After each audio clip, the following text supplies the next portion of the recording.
celebrate the victory.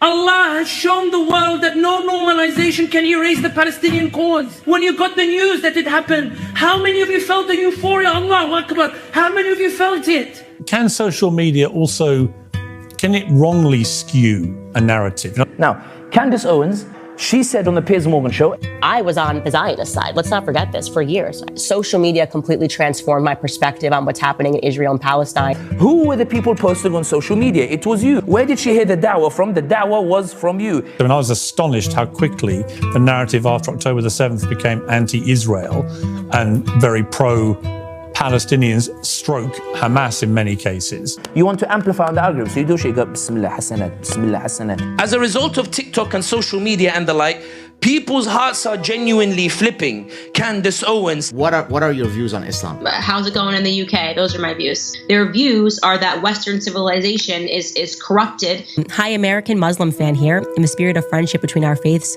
here is an excerpt from the Quran. I think all of us are realizing the tremendous need for true faith right now. The Quran told you Tucker's heart can be flipped. My core belief is that the Islamist movement, this is an existential threat to the Western way of life. I really believe that. You know what Islam means? Submission. I don't think I'm against that, actually. Marjorie Green Taylor, one of the nastiest Islamophobes that you can come across in America. Anyone that is a Muslim that believes in Sharia law does not belong in our government. She's now one of the loudest advocates against Zionism. Israel is a foreign government that has been meddling not only in campaigns and elections, but also meddling in government policy. It has power. It shifted an entire US foreign policy. A war with Iran is a world war. Trump is looking at Tucker Carlson, who's saying we shouldn't get involved. I think we're going to see the end of American empire, obviously. Other nations would like to see that, and this is a perfect way to scuttle the USS America on the shoals of Iran. Candace Owens, we shouldn't get involved. I do believe that if war in Iran is on the agenda, and that appears so, get dishonorably discharged. Who cares? Marjorie Taylor Greene. We're entering a nuclear war, the World War III. It stopped Trump from intervening in Iran itself because we decided to tweet about it, because we decided to show because we decided to do da'wah at last. Spin it as necessary, as a necessary response to October 7th. That takes somebody that is something other than human. So I look and I think, I can't believe Tucker Carlson said that. I can't believe Candace Owens said that. It is not my business to affect a regime change in Iran. If we're going to get behind a regime change, it should be in Israel first. America's supporting Israel because it's an ally. They both I don't know what that means to be an ally. Qatar is like one of our closest allies in the world. They're a close ally of ours.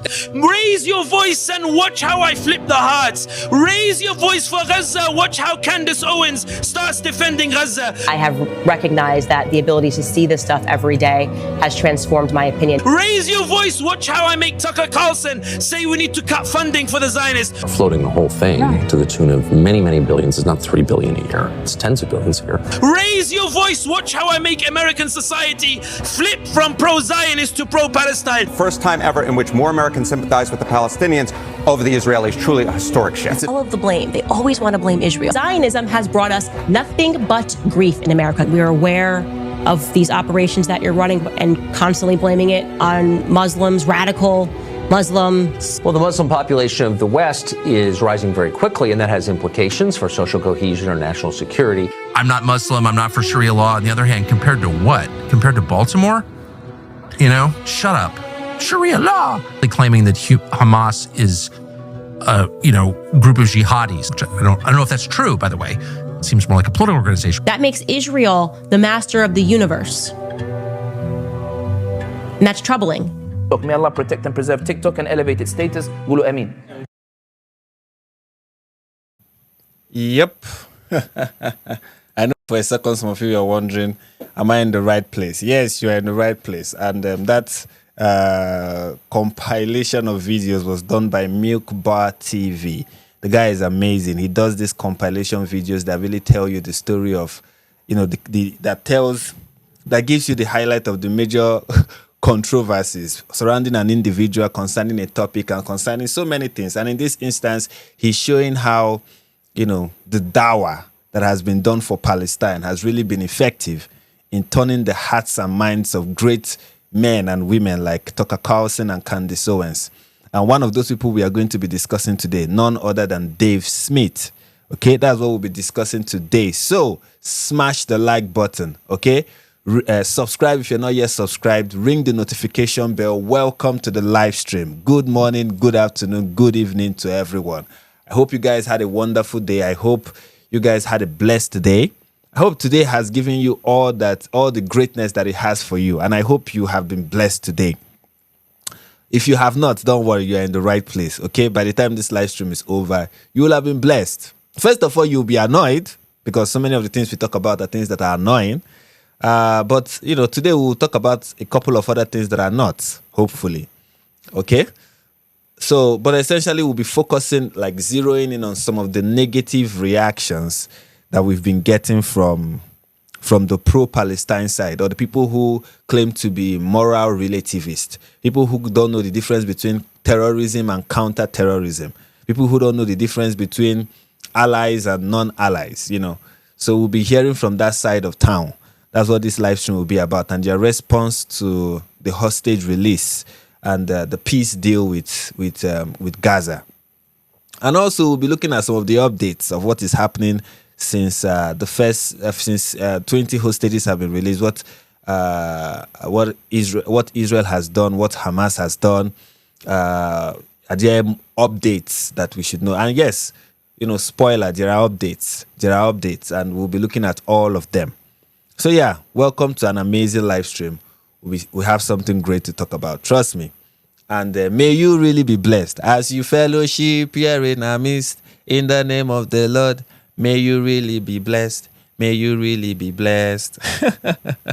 Those who are from Nigeria know that song. That is a powerful song. Okay, when you sing it in Nigeria, people start clapping like glory, glory, glory, hallelujah.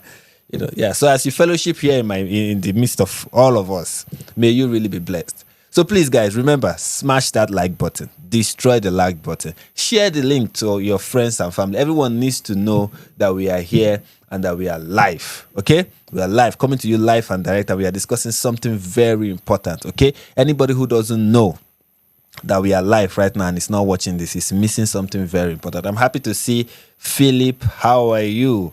How is it going? I'm happy to see my man John.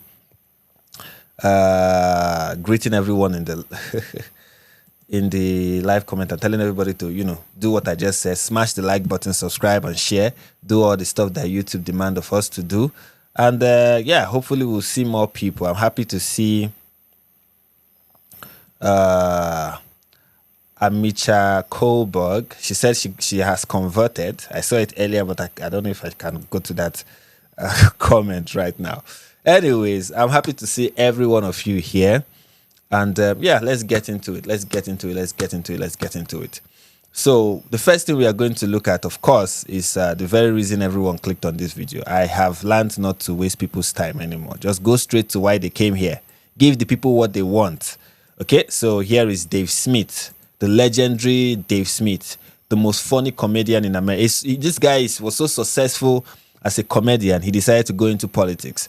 He was extremely successful as a politician, as a comedian. He was like, you know what? I have conquered the field of comedy, and everybody knows who I am. I am known worldwide as a very renowned comedian. I am Dave Chappelle level of comedy. So right now, I have to conquer something else, and decided to conquer the realm of politics, specializing specifically on geopolitics, and not just geopolitics of what is happening in Madagascar, for example, where there is a military coup. No, not Madagascar or Mozambique, where 30 Christians were beheaded by ISIS. No, Dave Smith decided to specialize in one of the most difficult parts of geopolitics and U.S. foreign policy. No other place than the Middle East, especially the Middle East, okay? And Israel in particular, okay? And he has been doing great things. He's also a historian, a world-renowned historian, if you don't know. So he understands history and he understands how the world works, okay? And here he is letting us know just how he feels about the hostage situation. So here is Crowder CEO. This is somebody who works for Steven Crowder. And he tweeted, I can't celebrate the end of a genocide because it may at some point in the future maybe like start again.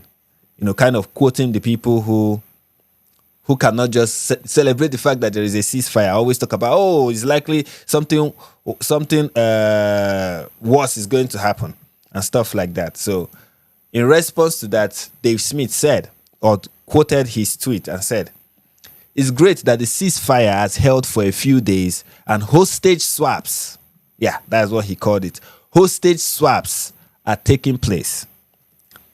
Great sentence, worthy of reading over and over again.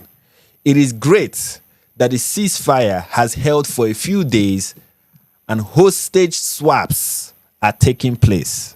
Alhamdulillah. This is hostage swaps, okay? This has got to be the most pathetic attempted gotcha I see from a bunch of the Israel First crowd. This demand to celebrate before we even know if this nightmare is over is wild. Of course. So he's accusing this person from Stephen Crowder, who works for Stephen Crowder, Gerald, of being Israel first, which I don't think is something that you can even accuse Gerald of being. I don't think I'll accuse anyone who works for Stephen Crowder of being Israel first. Okay? But of course, lumping people in the same category is kind of how these conversations happen online. So it's not like something that Dave Smith in particular is doing. It's something that you see from, all sides at this point. Anyways, but the place, what we are going to pay special attention to is the word hostage swaps. And many people pointed out right away that, why are you going to call this a hostage swap? This is not hostage swaps, okay? Or one side is releasing the hostages, who we are innocent people that we are kidnapped by degenerates, by dangerous, repugnant terrorists, inhumane terrorists that slaughter women and children and men, everything that moves, even dogs were slaughtered on October 7th. So people don't know this, but every living creature was under attack on October 7th. And they kidnapped even babies. Those are the people those are people that carried out the kidnap on October 7th. And they inflicted this on innocent civilians in Israel, taking many of them hostages. Many of them died in captivity, including children. That is what Hamas did. And they are releasing 20 of those hostages. In return, Israel is releasing 2,000 criminals and people detained during this war. 1,700 of the people being released are people who were detained during the war. These are soldiers, Hamas soldiers, many, and collaborators that were arrested or detained by the IDF. Remember when we saw the videos of Hamas fighters surrendering? Those Hamas fighters that came out of tunnels to surrender. That's part of the people that are being released. The 1,700 are those fighters. Many of them are also collaborators, people who we are collaborating with Hamas, that the IDF got their hands on.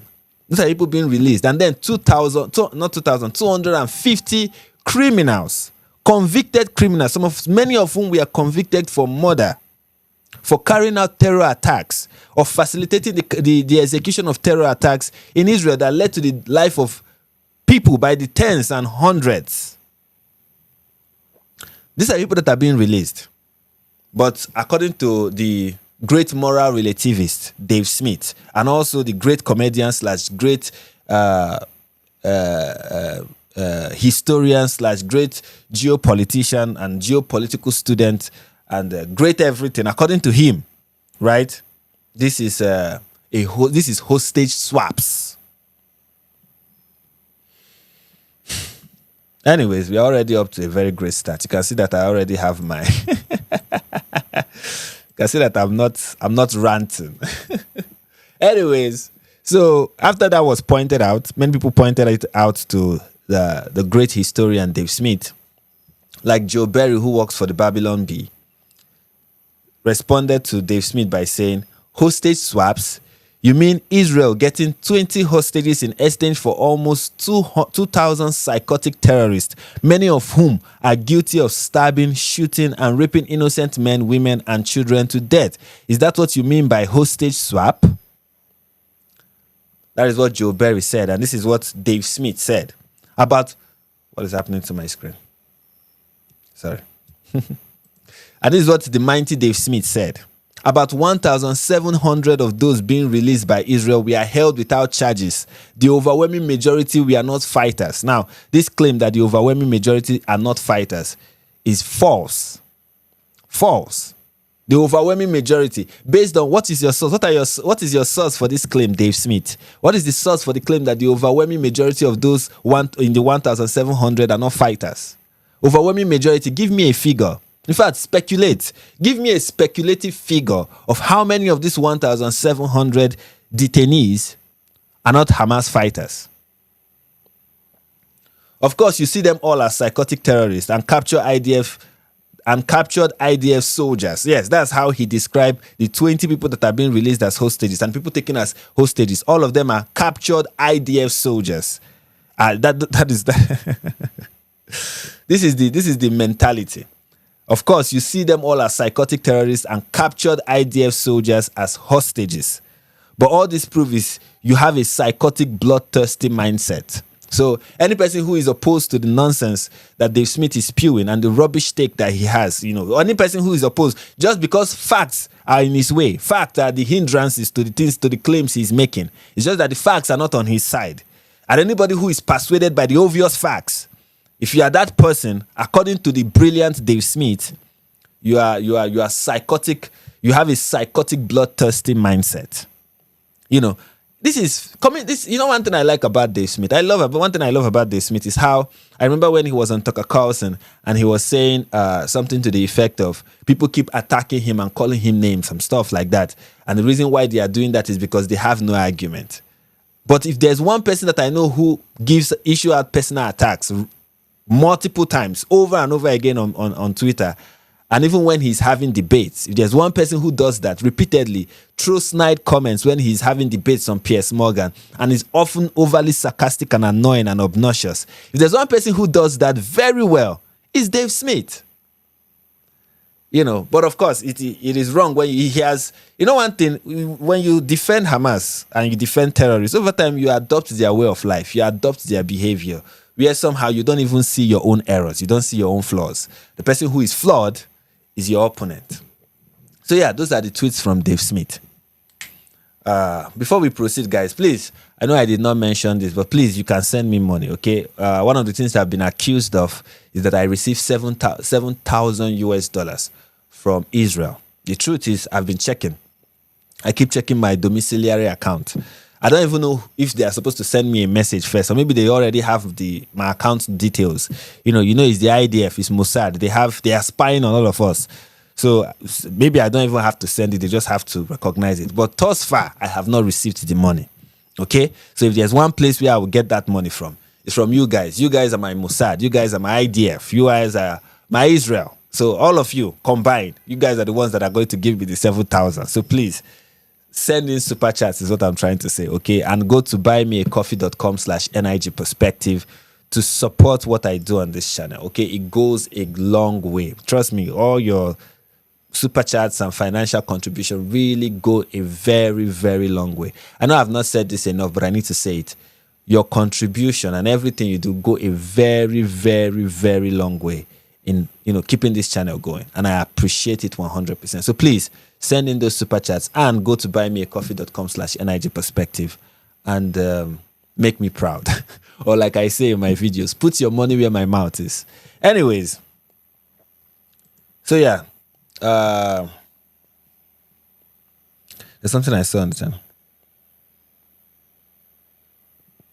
Okay, moving on. And it's not just that Dave Smith had to say. There was something that although this is kind of off topic with regards to what we are talking about, but I think it's kind of like a fun pause in my about to be endless rant. Let's pause with this. This is the comedian Dave Smith. Obviously,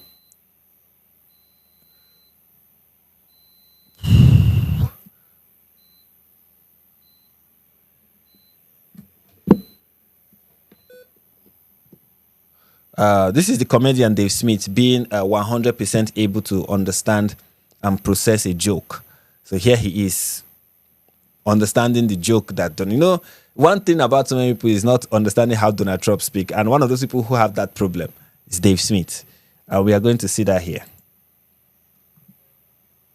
Broken promises from many other American presidents. You know that. They kept promising. I never understood it until I got there. There was a lot of pressure put on these presidents. It was put on me too, but I didn't yield to the pressure. But every president for decades said, we're going to do it. The difference is I kept my promise and officially recognized the capital of Israel and moved the American embassy to Jerusalem.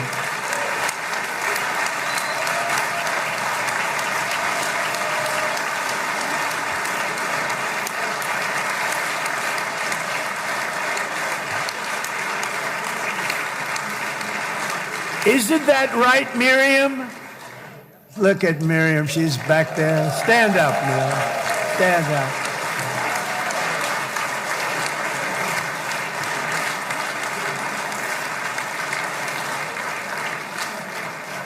Miriam and Sheldon would come into the office. They'd call me. He'd call me. I think they had more trips to the White House than anybody else I can think of. Look at her sitting there so innocently. She's got $60 billion in the bank. $60 billion. And I think she's saying no more. And she loves Israel, but she loves it. And they would come in, and her husband was a very aggressive man, but I loved him. He was a very aggressive, very supportive of me. And he'd call up, can I come over and see you? I say, Sheldon, I'm the president of the United States. It doesn't work that way. He'd come in, we would do.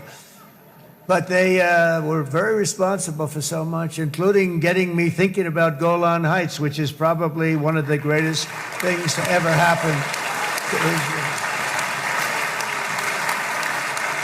Anyway, so let's not go through all of this. And, look at how, Dave Smith is already like, this is insane. And why this is insane for Dave Smith is this is proof that Israel, greatly influences American politics. For him, this is the proof. Trump saying things like, oh, they have pressured many presidents.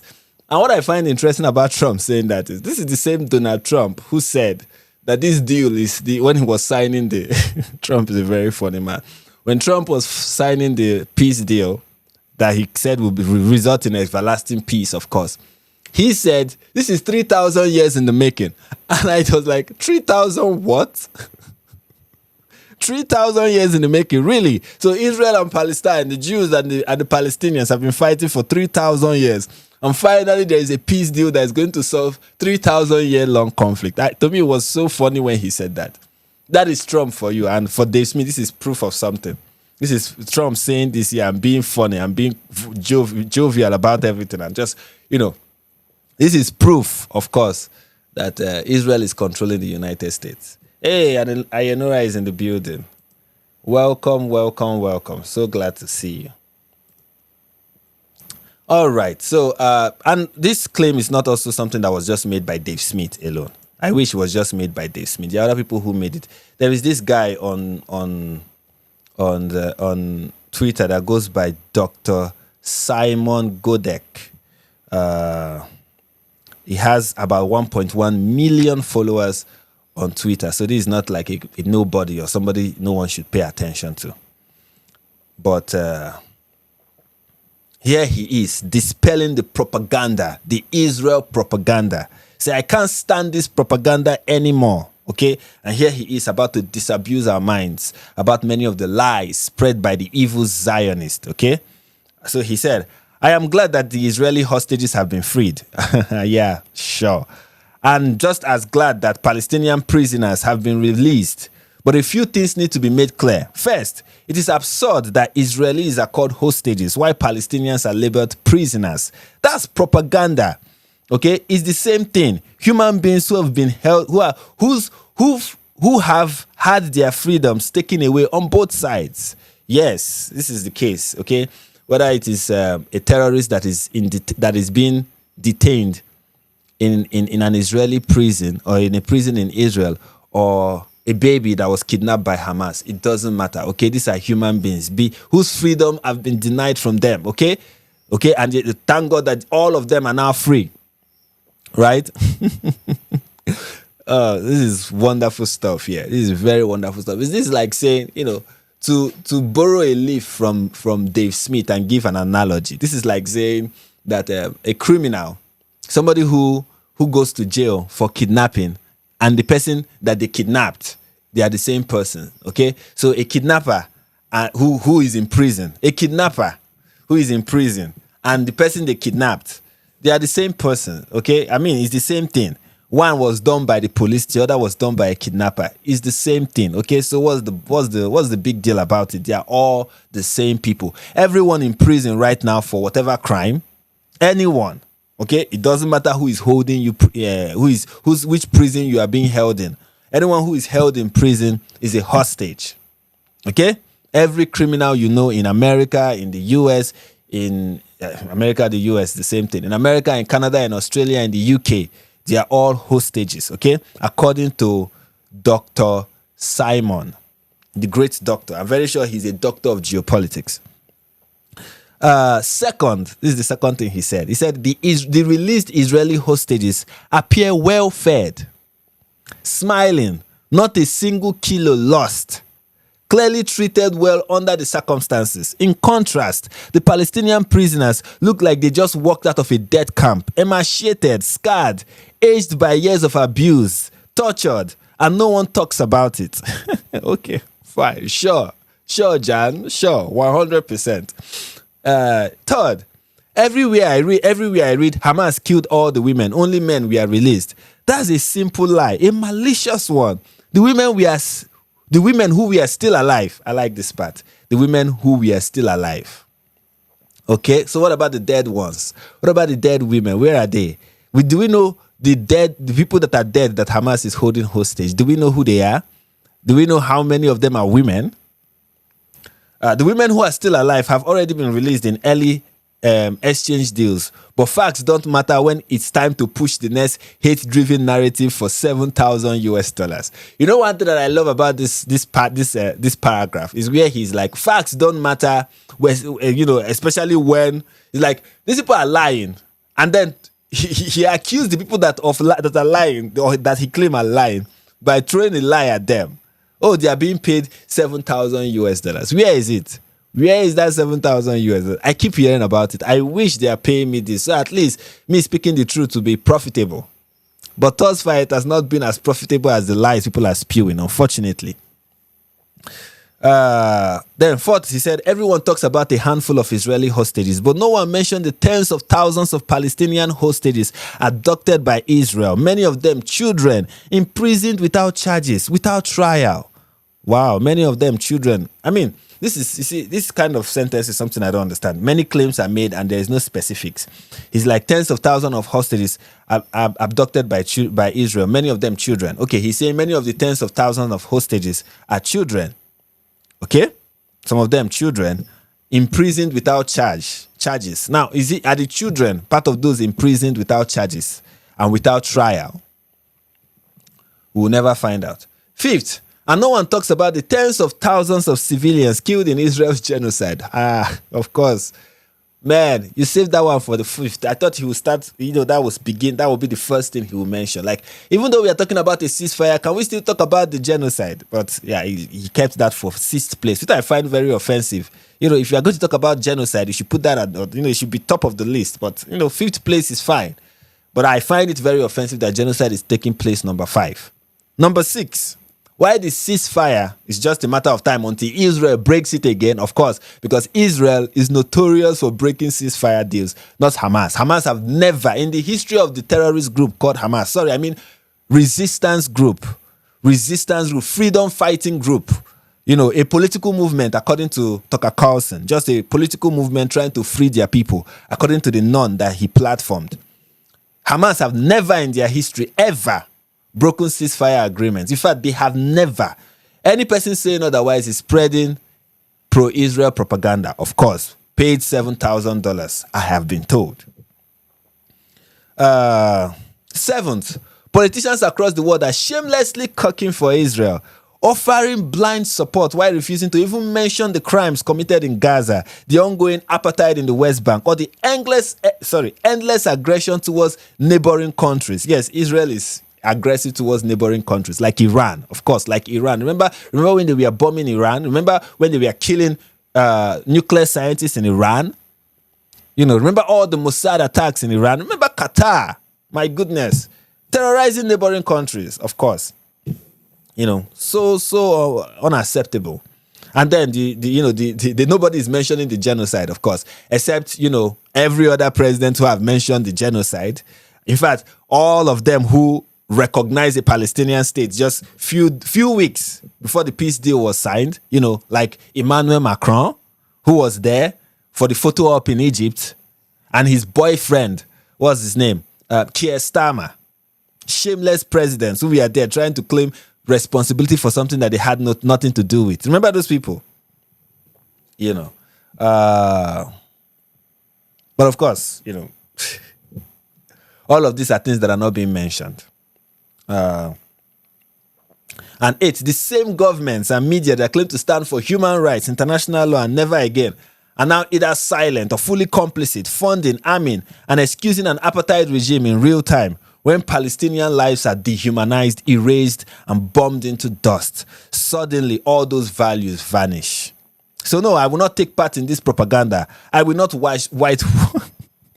I will not whitewash Israel's crime. And yes, I stand by my words. A state like Israel should not exist. Okay. I'm happy that your words mean nothing. The only thing that your words mean is just to, rabble-rouse your crowd of morons, And when somebody pointed out that, he's wrong and said, yeah, the Palestinian prisoners should actually be called terrorists. It was like, look at this kid. Look at this kid. Is this kid a terrorist? So we are going to start with that claim, this claim. That's where we are going to start. And then we are going to look at Christian Amanpour. And, she also said something similar, even though she had to apologize for it. But let's just look at this claim that he made here. Just quick one about this claim. Here is the news article. U.S. group demand release of American Palestinian teen imprisoned by Israel. Okay. And why was he imprisoned?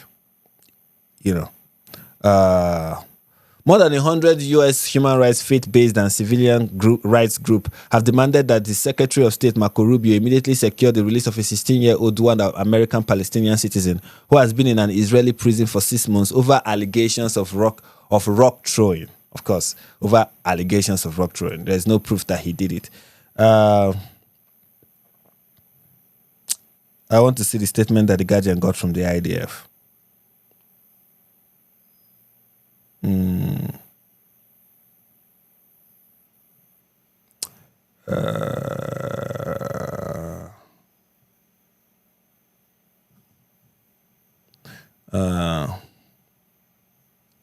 But anyway, the innocent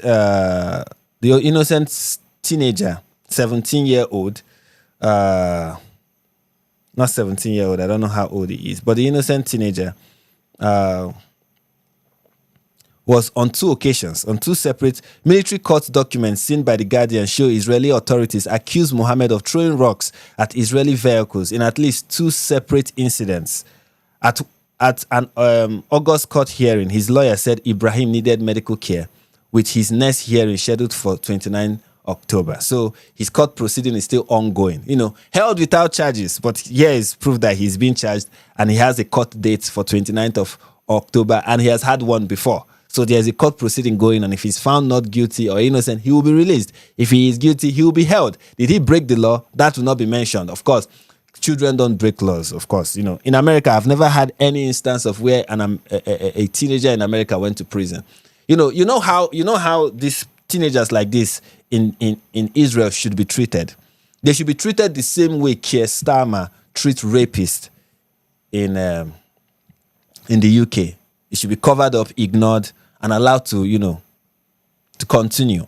Anything other than that is genocide, ethnic cleansing, and violation of human rights, essentially. And according to, this person is always like, there are thousands, tens of thousands of people held. But according to the one of the articles he posted as proof, the article claimed that there are only 223 Palestinian children, of course, children in quotes, aged 12 to 17, currently held in Israel's military detention, according to the Defense for Children International Palestine. Anyways, so there is that about the claim. Now we are going to listen to Christian Amanpour. Let's listen to what she had to say.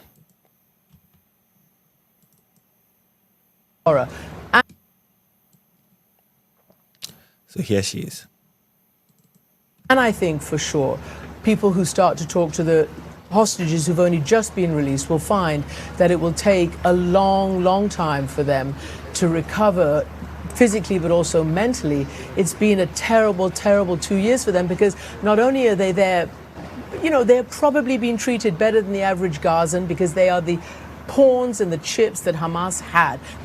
Yeah, so according to Christian Amanpour, she was like, these people are being treated better than the average Gazan because they are the pawns that Hamas has. Being chained in an underground tunnel and allowed to be emaciated, like we see in one of the hostage video was released earlier. That is how you receive better treatment than the fat Gazan journalist we keep seeing every now and then, of course. But anyway, to her credit, she later apologized and was like, I'm sorry I had to made that statement.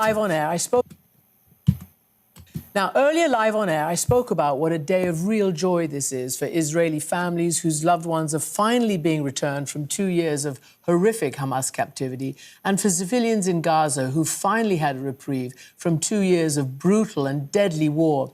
I noted that for the hostages who are finally home, it'll take a long time for them to recover mentally and physically.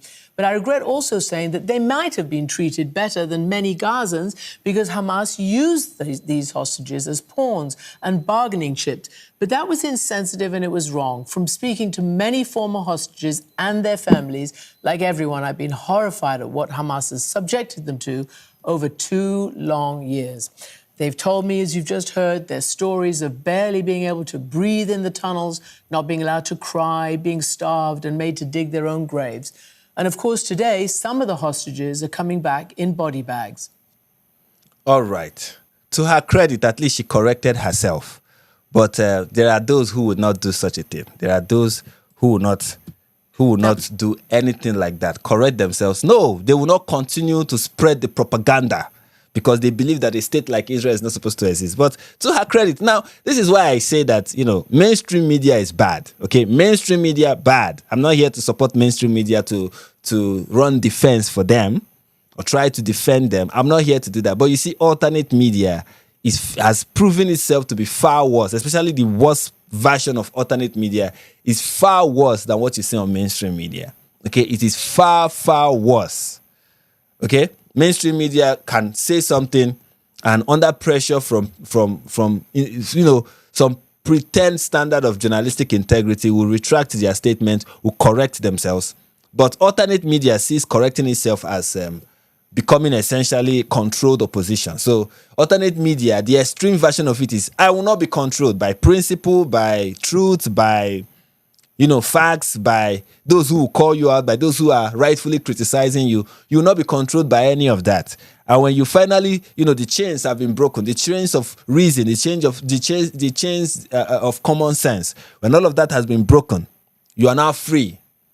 You now embrace everything that comes with alternate media and you become full-blown Candace Owens. So to those people, well, we are going to refute everything that the likes of Dr. Simon and Dave Smith, Dr. Dave Smith at this point have said. Let's look first of all at the hostages, okay? The hostages in question. We're going to go through all of them, their clip of return. We will start. In fact, let me...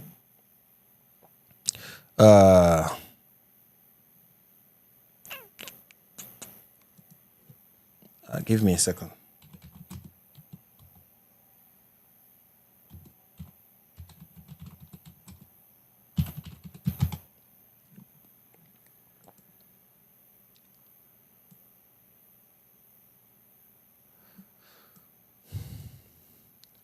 So here is a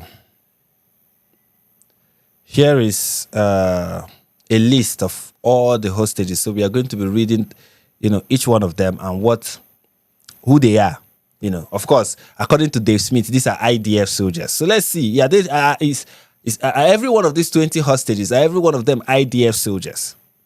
Let's start with Alan O'Hell, who is 24 years old, lover of music, plays the piano, who planned to study in Israel's Raymond School of Music before he was kidnapped at the Nova Music Festival.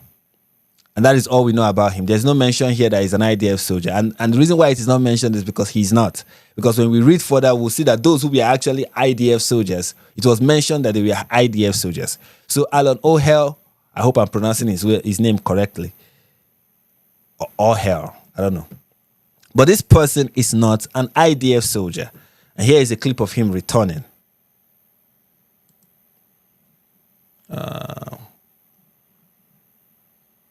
Give me a second.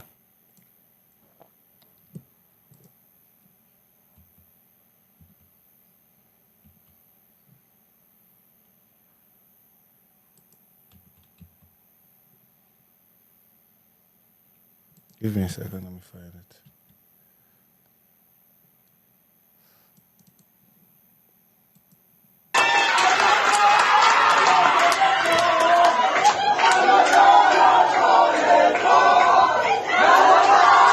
Of course, this is family rejoicing when the news was broke. When they got the news that that he's going to be returned. So this is them rejoicing, and here he is walking out with his family member. So as you can see, he's not macheted, according as Dr. Simon has claimed. You can see that this person is clearly not macheted. He looks like, he was well taken care of. You can see from the way he's dangling in that clothes that he's wearing, you can see that he was very well taken care of.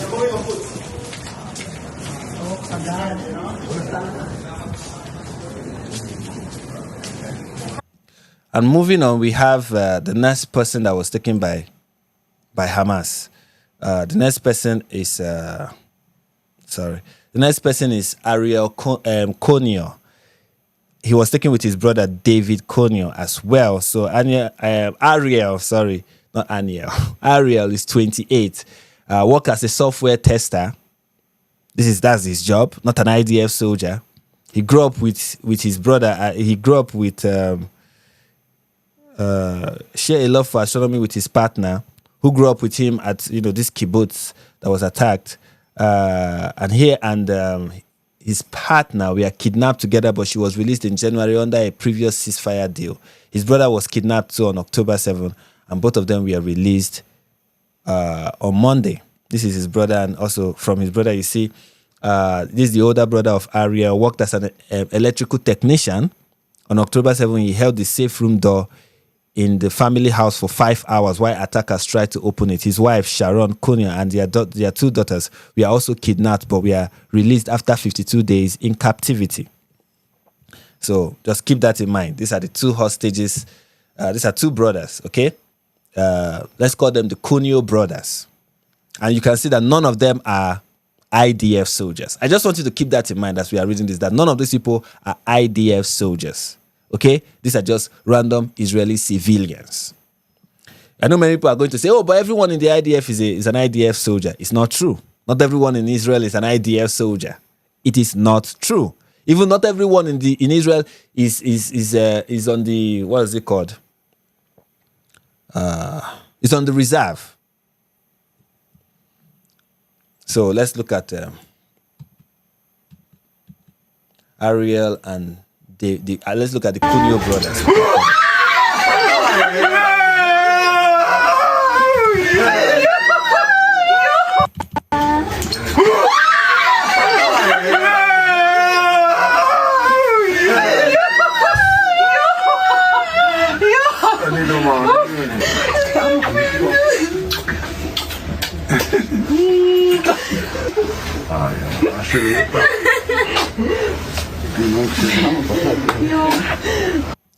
All right, moving on.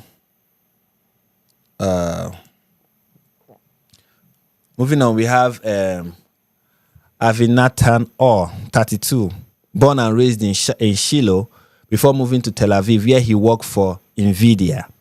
So he's a software engineer, essentially, or somebody who works in IT. He was kidnapped from the Nova Music Festival along with his girlfriend, Noah Agamani, who was rescued in a military operation in June of 2024. Here he is here. Not an IDF soldier. Keep that in mind. He's not an IDF soldier. And here he is getting reunited. As you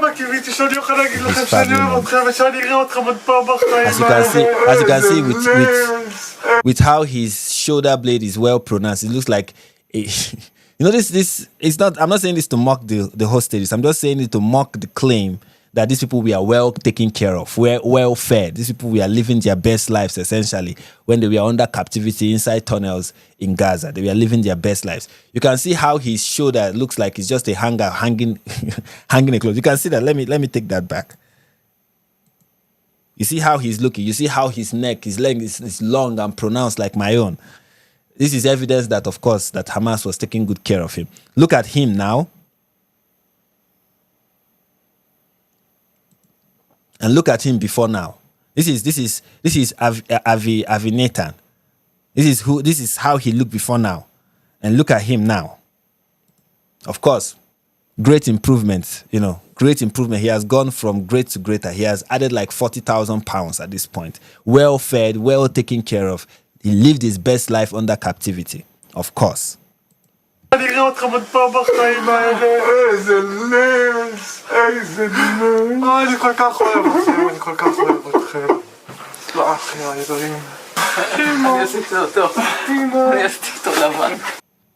here he is finally reunited with his...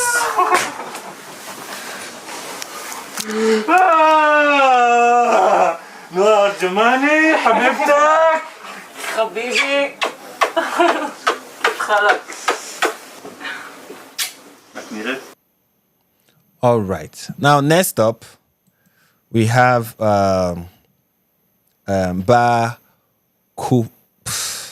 we have this guy. Sorry, let me not try to master. I think Hamas have done enough to these people. I don't need to add to their problem by butchering their names. So let's call him Ba.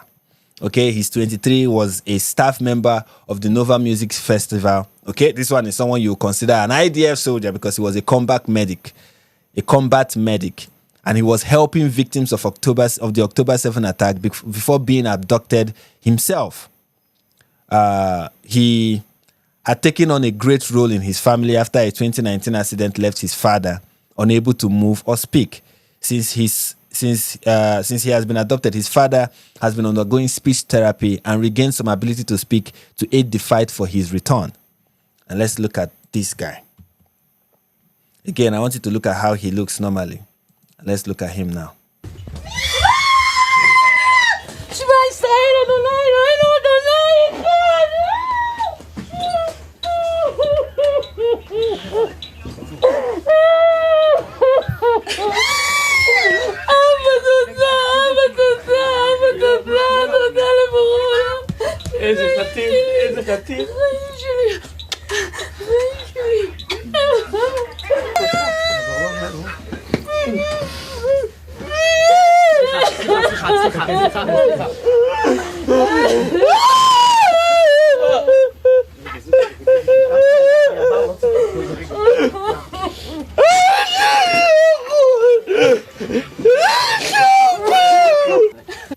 And then we have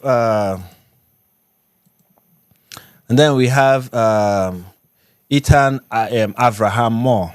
This is the person here. Worked at a coffee shop in Jerusalem and was also on the security team at the Nova Music Festival, where he was said to have helped evacuated wounded people before he was kidnapped. He is the oldest of 7 siblings. Now, this person is a coffee. He works at a coffee shop. What do they even call those people that work there?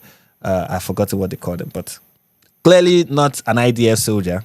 Was working for security for the Nova Music Festival, but not a soldier. And here he is.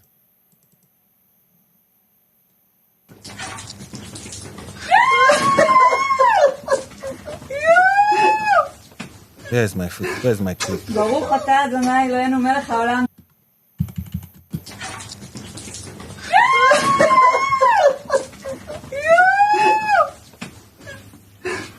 ברוך אתה אדוני אלוהינו מלך העולם שהחיינו וקיימנו והגיענו לזמן הזה. Yeah, it was a barrister. Thank you, B. Buster, for reminding me. Sometimes I forget the name. A barrister. Clearly not an IDF soldier. And as you can see from the shape of his skull, well fed, well taken care of. You can see when you see this, when you see how these people are appearing, you're like, wow, these guys were having a blast. What a great vacation you just returned from.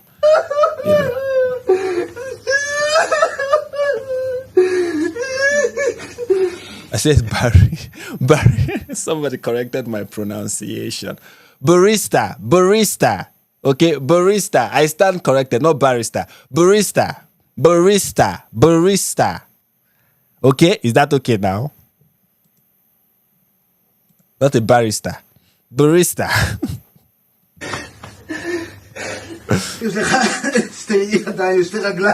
Anyways, moving on. Again, as we can see, this is somebody who clearly was well fed, fits all the description according to Dr. Simon. And then next we have Ethan Horn, 39, an immigrant of Israel from Argentina. As a teenager, he worked in education. On October 7, Horn was visiting his brother, where they both were kidnapped from their homes. They were held together until the brother was released in February. And here is Horn.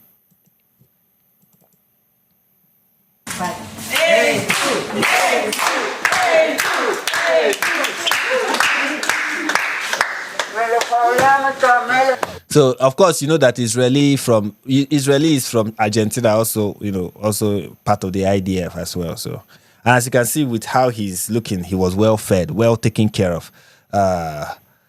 He was treated perfectly, nothing wrong, nothing evil was done to him. It was the best time. He was having his best life. He was living his best life under the circumstances, according to Dr. Simon.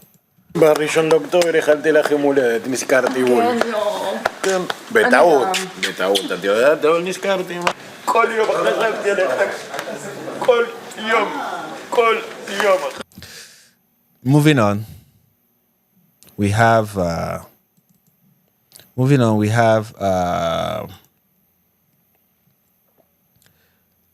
Elkanah Ballbot. I hope I've not butchered this name. 36-year-old, was one of the organizers of the Nova Music Festival and was helping to evacuate the wounded when he was kidnapped. His family expressed concern for his health in May after he appeared in a video circulated by Hamas. So yeah, now I don't know if this person is an IDF soldier, but as he's not mentioned, there's every likelihood that he is not. But anyway, let's look at Elkanah and see just how well fed he is.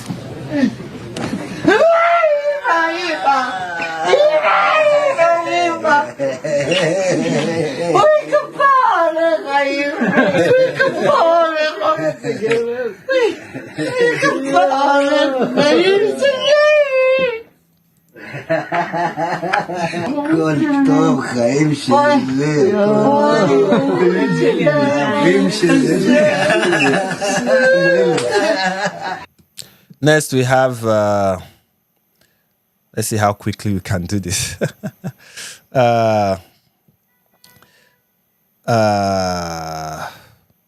Next we have Aviator David.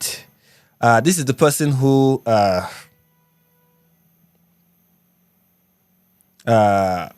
24 was adopted from the Nova Music Festival along with his friend Guy Gilbert Dalla, who was also released on Monday. His brother David described him to MSNBC as a brilliant guitar with the kindness. So video of his emaciated body was released by Hamas as well. I think he was the one who, right? Yeah, I think was he the one? Let me be sure. Let me look at this again. Let me run it up.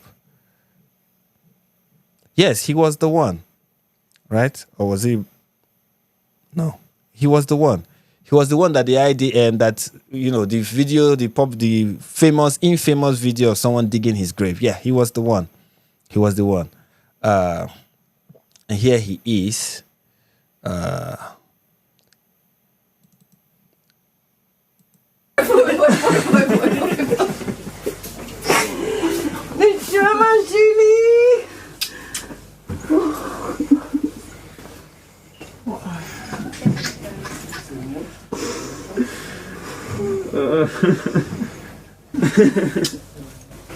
As you can see, well taken care of by Hamas. Well taken care of. Looking fat and plump, and like he went for a great vacation in the Bahamas, as you can see. You can see from his robust body that he had a blast. Next, we'll look at. I just want to run through all this just to show us one after the other, that these people were not. That the claims that are being made are, of course, true. Not to refute any claim. And then we have Gali and Ziv, twin brothers, who are soccer players, not IDF soldiers. We have Guy Gilbert Dalla, 24-year-old. You can see what he does for fun. From a young age, this person has admired Japanese culture and anime, even studied the language. Outside of Japanese culture, he enjoys music and attended the Nova Festival where he was kidnapped along with his friend. So there is that. Let's see something from...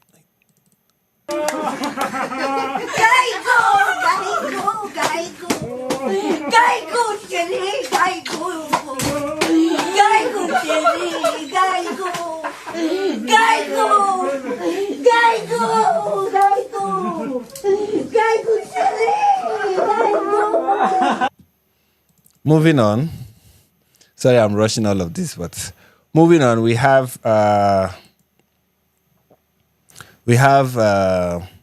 Maxine Hakin, 37-year-old immigrant to Israel from Ukraine. Okay, clearly an IDF soldier, of course. This is clearly an IDF soldier from Ukraine, as you can see. This is somebody, an immigrant from Ukraine, clearly an IDF soldier. And I don't think we have a picture of, I don't have a video of him, but here is a picture of him. And as you can see, well-fed and all whatnot. He's the person who is being hugged. Then next we have Matan. This is Matan Angres, 22. This is an IDF soldier. This is the first well-stated IDF soldier that we are meeting in the list. And what number is he on the list? He's number 14. This is the first person. We are almost there. We are almost getting to the end of the list. An IDF soldier that was kidnapped from his tank while defending the Nahal Oz base. Earlier this year, his family released video of his capture in an effort to draw attention to his case and concern about his health. And here he is.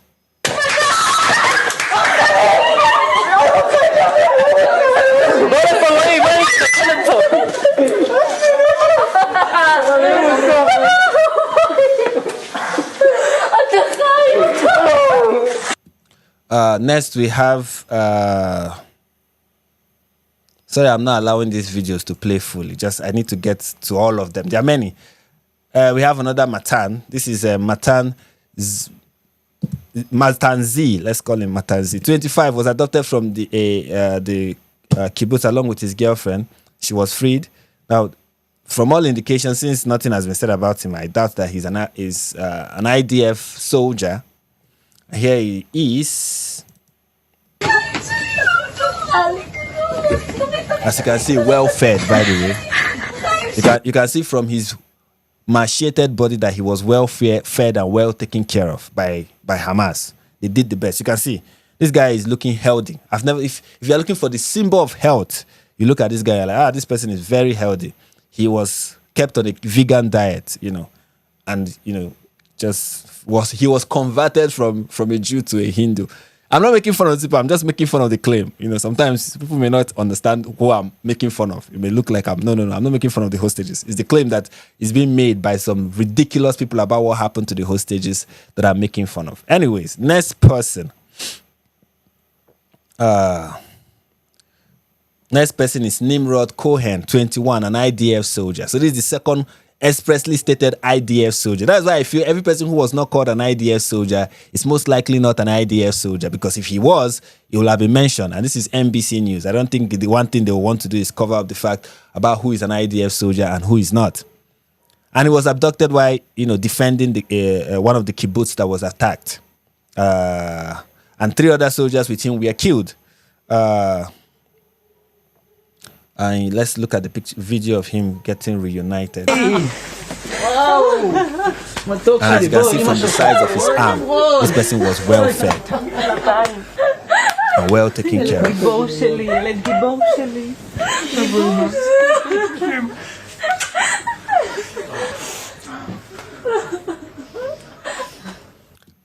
Then, next person we are looking at is Omri Miran, 47, a therapist, a shiatsu therapist and gardener, not an IDF soldier, was kidnapped from the safe room of his home in this kibbutz in front of his wife and 2 young daughters, one of whom was only 6 months old at the time. Here he is, 47-year-old. Let's see him being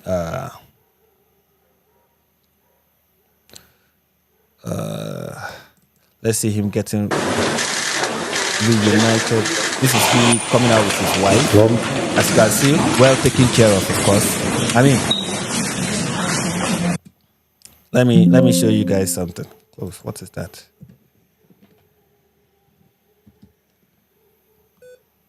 Okay, let me show you guys something.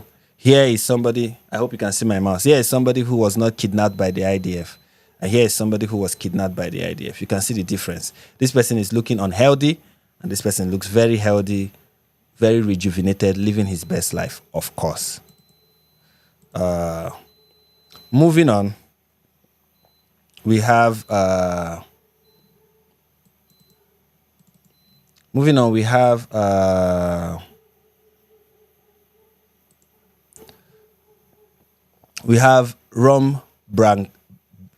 Rom, 21-year-old from Jerusalem, and was working as a security guard at the Nova Music Festival. That is another person, definitely not an IDF soldier. The next person is Siga. This person was adopted while trying to flee the attack on the Nova Festival. According to his only family, this person his story is so touching because his family learned that he was still alive this year in February. That was when his family was aware that, oh, our son is still alive. And here he is getting reunited with his family.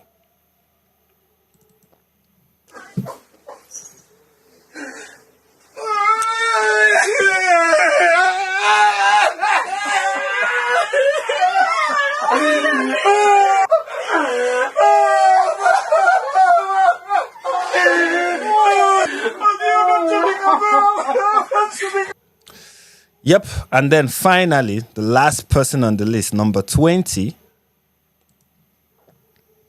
is Yosef Chaim Ohana, 25, was adopted while trying to flee the attack on the Nova Festival with a friend. In May, he appeared in a video published by Hamas with fellow hostages Ekana Bobolt. And yep, last person. Last person. So, as you can see, how many of them we are called IDF soldiers? About 2 or 3 of them.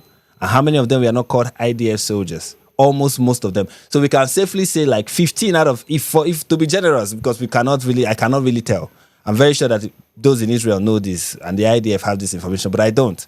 And I was too lazy to do the research, so I just went with what NBC News is saying. So if we go by NBC News statement, we can safely say that about 15 out of the 20 hostages, in fact, a huge majority of the hostages that we are just released, we are not IDF soldiers.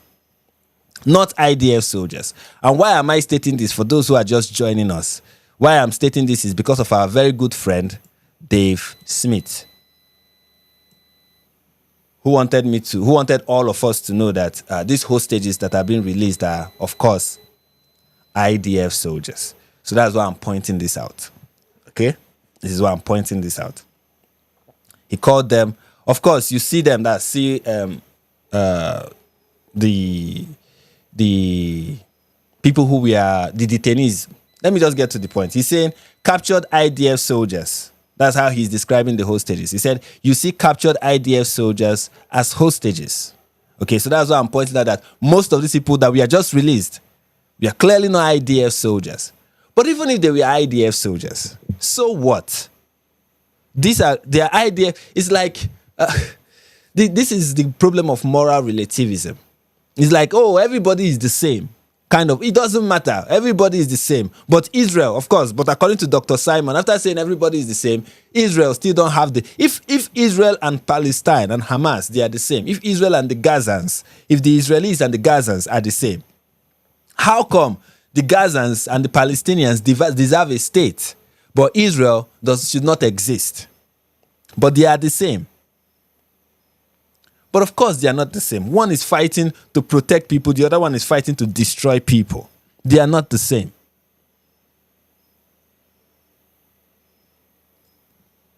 If criminals take a policeman hostage, that's not the same as a criminal that is in police custody.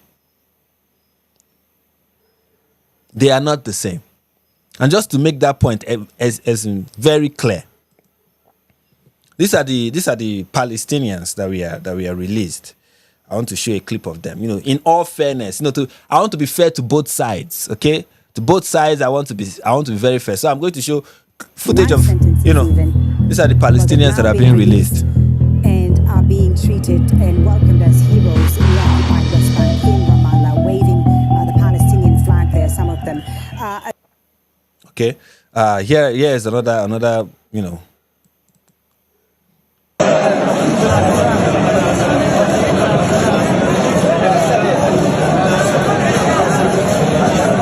As you can see, liberated Palestinians, just according to the news outlet that is, or the social media account that is publishing this video. These are just liberated Palestinians arriving to Khan Yunis in Gaza.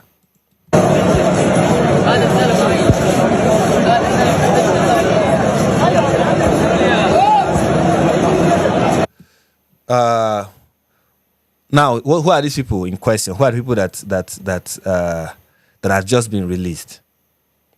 Before we go to who they are, let's listen to what the media is saying about them. People like Al Jazeera. Before we get to Al Jazeera, let's start with the BBC.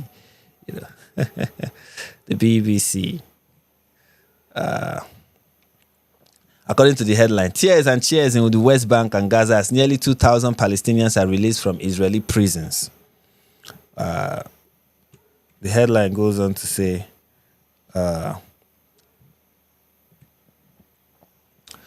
Israel freed almost 2,000 Palestinians from East Jail on Monday as part of a Gaza ceasefire deal, prompting emotional scenes of families reuniting with loved ones, some of whom have spent decades behind bars. More than 1,700 of those released were detainees who have been held without charge by Israeli forces in Gaza since the start of the war, which began with the Hamas-led attack on Israel on October 7, 2023. Do you know, I said I mentioned this in, you know, when I posted the live stream. Let me show you guys. When I make what is it called now? Sorry. When I schedule a live stream, I usually make a post, a YouTube post about it, and people comment under the post. And people say so many things under the post. And one of the things that was said under the post is that I am lying because somebody said something about the hostages and saying that they are not 2,000, that they are essentially just 250. And I said, no, they are 2,000, over 2,000. And I shared a link to this article to show the person that, yes, they are over 2,000. And then the person responded by saying 1,700 of those 2,000, they're not Hamas terrorists. They're people who have been held. This is something that you are going to hear over and over again. These are people that have been held in Gaza without charge. No charges have been brought against them, but they've been detained in Israel. Israel is detaining these Gazans, innocent Gazans, without charge. And I pointed out that, no, these were people who were arrested or people who were detained during this war. They are either Hamas fighters or collaborators with Hamas. I pointed that out. And somebody in the Somebody in the comments was like, that is a lie. I have no proof. I want you guys to see some of the things that happen in my comment section. To show you some of the things that happen in my comment section. Let me see if I can increase this so you guys can see. Where is that comment? I hope it has not been, somebody has not driven it down today. Okay, here's the person. The person said, how did the numbers get to 2,000? The news conference said it's 250. Somebody is telling stories. Of course, he's claiming that I am telling stories. So I said, Uncle, it's 2,000. Then I posted the link to this article we just saw. And then the person said, it says 1,700 have been arrested and not charged. We are just being held hostage. Of course, this is what it means to be. When you are held without charge, it means you are a hostage. Any person who is in prison and no charge has been brought against that person is a hostage. So for the brief moment, or for whatever moment you are detained without any charge brought against you, you are a hostage, according to these people. And then he said, I guess it's tit for tat. And then I said, no, the 1,700 not charged are Hamas fighters and collaborators captured during this war. And then you have Barbarella.artist saying, no, they aren't. There has been zero proof of evidence. Zero proof of evidence. Very interesting phrase. Zero proof of evidence that 1,700 are Hamas fighters. Some of them have just been hostage for 20 years. Some of the 1,700 are hostages for 20 years. Barbarella, is there any proof of that? Based on what? Sources, I said so, and I said it in all caps. And then he said, many humanitarian, whatever, including this organization, have asked for any proof of evidence that they are Hamas or committed crimes. Zero evidence, zero. Zero evidence, zero. These people have been detained during the war. If they were not released, they would have been charged. They would have been investigated. Many of them surrendered. You know, when we saw that clip of Hamas fighters that we are surrendering, you think Israel just said, oh, you have surrendered, we'll leave you. No, they have to be detained. In fact, many of those people will be happy and grateful to the IDF for detaining them. Many of those Gazans that surrendered will be grateful to the IDF for detaining them, because if they had not detained them and Hamas get a hold of them, it will be on site. And then I replied by saying, proof, it was written in caps, very convincing. By the way, this is, okay, he said, I'm following you now. And then I said, proof, it is written in all caps, very convincing. By the way, this is YouTube, not TikTok. And of course, there is always the how much are they paying you claim that people always make. And I said, enough to afford common sense and a functioning moral compass. And I think there's one more that I'm looking at. Here is one from my Nigerian brother. You know, every once in a while, my Nigerian brothers and sisters come to my comment section to make me proud. And here is one example. Every Israeli is an IDF soldier, he meant to say, or he or she meant to say. Most of the Israelis released are soldiers. Yes, most of them. As we have seen, most of them. These are the lies that are being propagated out there by, of course, propagandists who will claim that I am the propagandist and I am the one who is being paid $7,000, of course. And it's like, most of the Israeli released are soldiers. Bro, you are talking like one of the paid Zionist bloggers. Use your common sense. Yes, there are terrorists. Yes, there are terrorists, just as there are innocent civilians, including kids who are forced to protest violently. Yes, these children are forced to protest violently due to the arrest of their father, brothers, uncles, or death of both. I don't even know what that is supposed to mean, but I guess it's or death or both. I don't know. Anyway, you use all the paid Zionist YouTubers talking points.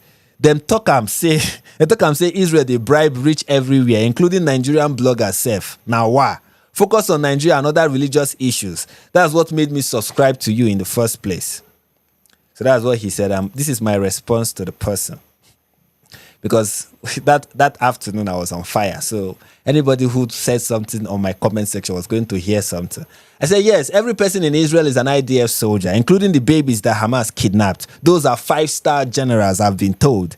And the innocent Palestinian detainees, we are just protesting violently by planting bombs and going on stabbing sprees. Nothing too serious. And they did those because their relatives were arrested for what exactly? Could it be because they were doing minor acts of resistance, like fighting for Hamas and engaging in acts of terrorism? But of course, none of that is my business. I should focus on exposing Islamic terrorism in Nigeria and ignore Islamic terrorism in the Middle East, both of which are fueled by the same ideology and defended by the same morons with their useful idiots, evenly spread across all demographics at this point. I should focus on other religious issues, whatever that means, because an important Nigerian for whom I started this channel has subscribed. Alhamdulillah.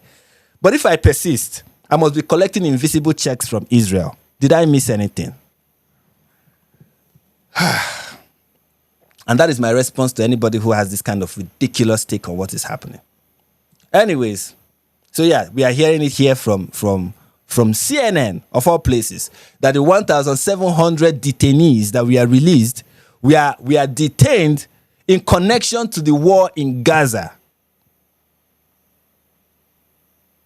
What does that mean? You may ask. Does that mean, of course, the IDF is notorious for just randomly grabbing people, and so they grab 1,700 randomly. You can either believe that, or you believe that those people were detained in connection to the war in Gaza, either as Hamas fighters, which you should remember that Israel detained a couple of those. Sorry, a good number of those. A couple of those would be like two. A good number of those, and also collaborators. A huge number of those.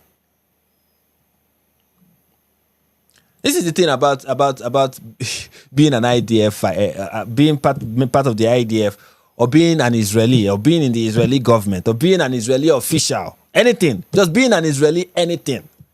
You kill Hamas fighters. Gaza Ministry of Health, Hamas Ministry of Health to say you killed an innocent civilian. You detain the Hamas fighter.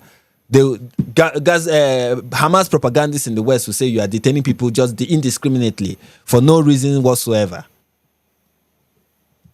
You detain them, keep them alive, problem. You kill them in combat, problem.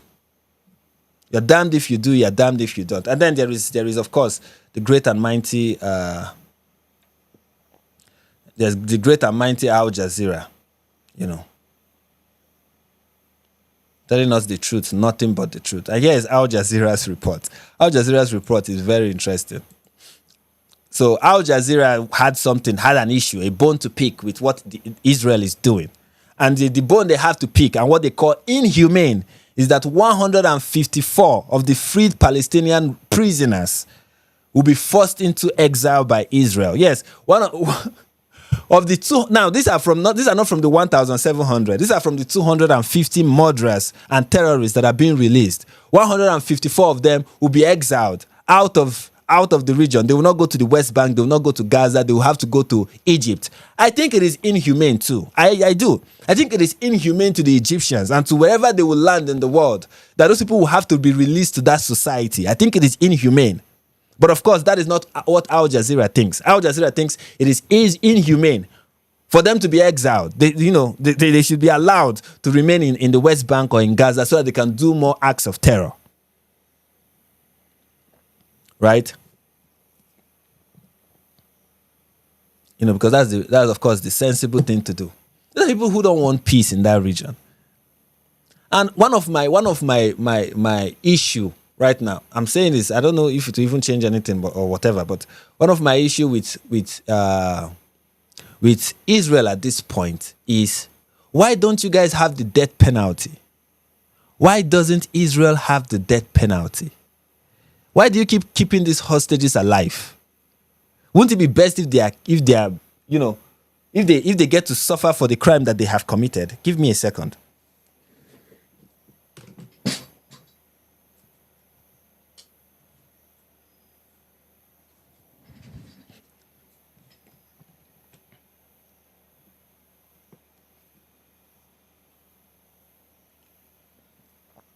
Why does Israel have to cater for the well-being of terrorists who attack their people, attack Israelis, kill them in great numbers?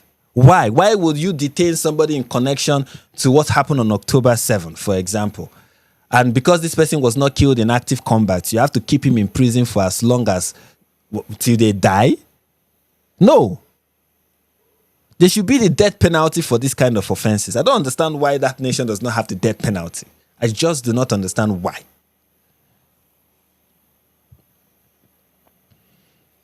You know. But anyway, moving on. What else? What else?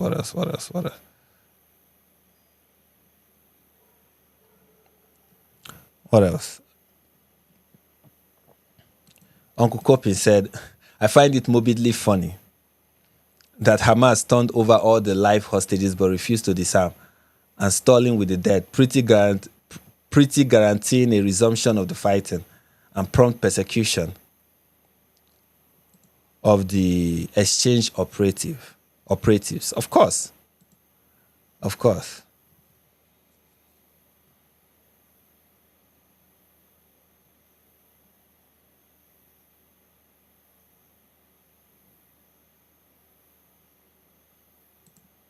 I've had a chat with Todd, but I can do it again. Who knows? We'll see. Somebody said death penalty is not defensive. I don't even know what that is what that is a response to, but okay. Anyways, moving on. There's also Al Jazeera is not done. They have another complaint. In fact, they not complain this time. They tell us who they have a list of the 2,000 Hamas prisoners that we are released. In fact, best to even call. In fact, she said Nigeria Palestinians welcome back 96 political prisoners. That's what they are. They're just political prisoners.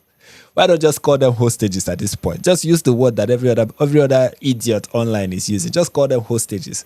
You know, thousands of Palestinians gathered in Ramallah on Monday to await the release of some 2,000 political prisoners. Oh, they even called all of them 2,000 political prisoners. 2,000 political prisoners and forcibly disappeared people who were taken by Israel from the West Bank, which it occupies, and Gaza, which it has waged war on for 2 years. Of course, Israel bad. This comes as part of an exchange for 20 living and 28 deceased Israeli captives. Not hostages, captives. Al Jazeera for Jesus. Israeli captives, of course. Why don't you just call them Israeli criminals held in Gaza for the nearly 2,000 Palestinian captives? Of the more than 200 Israeli captives taken by Hamas on October 7, 2023, a total of 114 were released during 2 captive swaps with Hamas in November 2023 and January 2025 repeatedly. They were handed over in exchange for the freedom of a total of 1,240 Palestinians. So in total, over 3,240 Palestinians have been exchanged for a total of 114 Israeli hostages. And Al Jazeera will not be self-aware enough to just point out how the disparity in the numbers. Why is Israel releasing thousands for 100? Why? They will not, of course, because they are political prisoners, and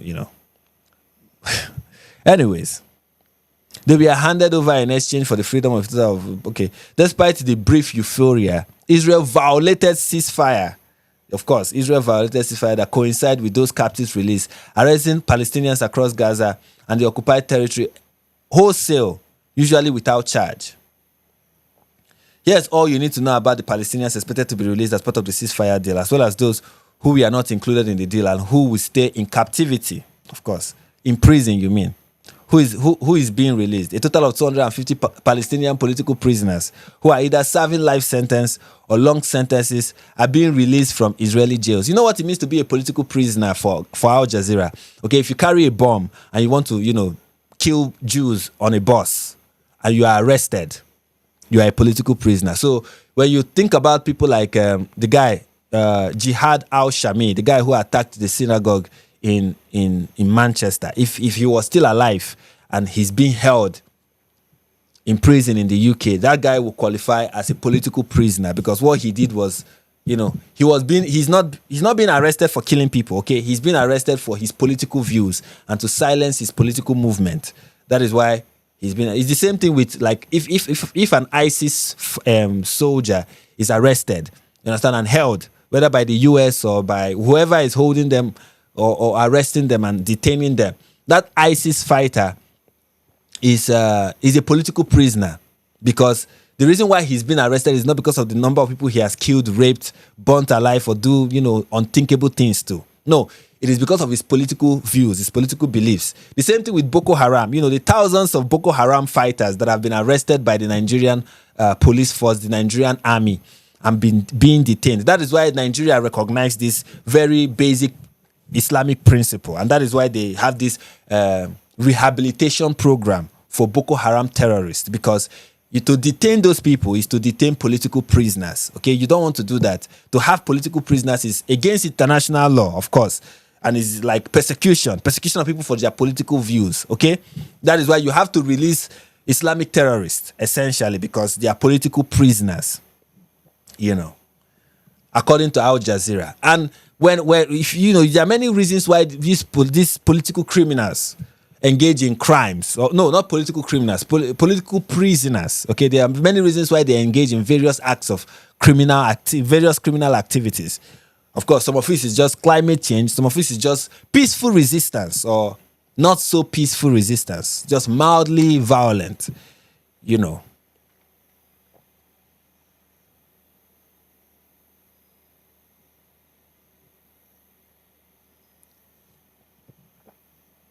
Uncle Coppin is saying, I think the death penalty is an oxymoron. It's not like one punishes someone it's not like, I think he's saying it's like one punishing someone by liberating them from their mortal core, especially if they glorify martyrdom. I don't care if they glorify martyrdom or not. That's not the point. The point is not about what their political views are. The point is about that the very fact that for so many of them, their very existence is a danger to society. It's the truth. The mere fact that people still exist. I don't care if they will go to Jannah or wherever it is they think they are going to, which for the most part is hellfire. Essentially, they are going to hell. Okay? But that is not, whether they are going to heaven or they are going to hell is not the point for the death penalty. Is that these people are not fit for this planet. It is a great injustice to this planet that people will continue to exist and then be used as bargaining chip in instances like this. No. I think it should not be so.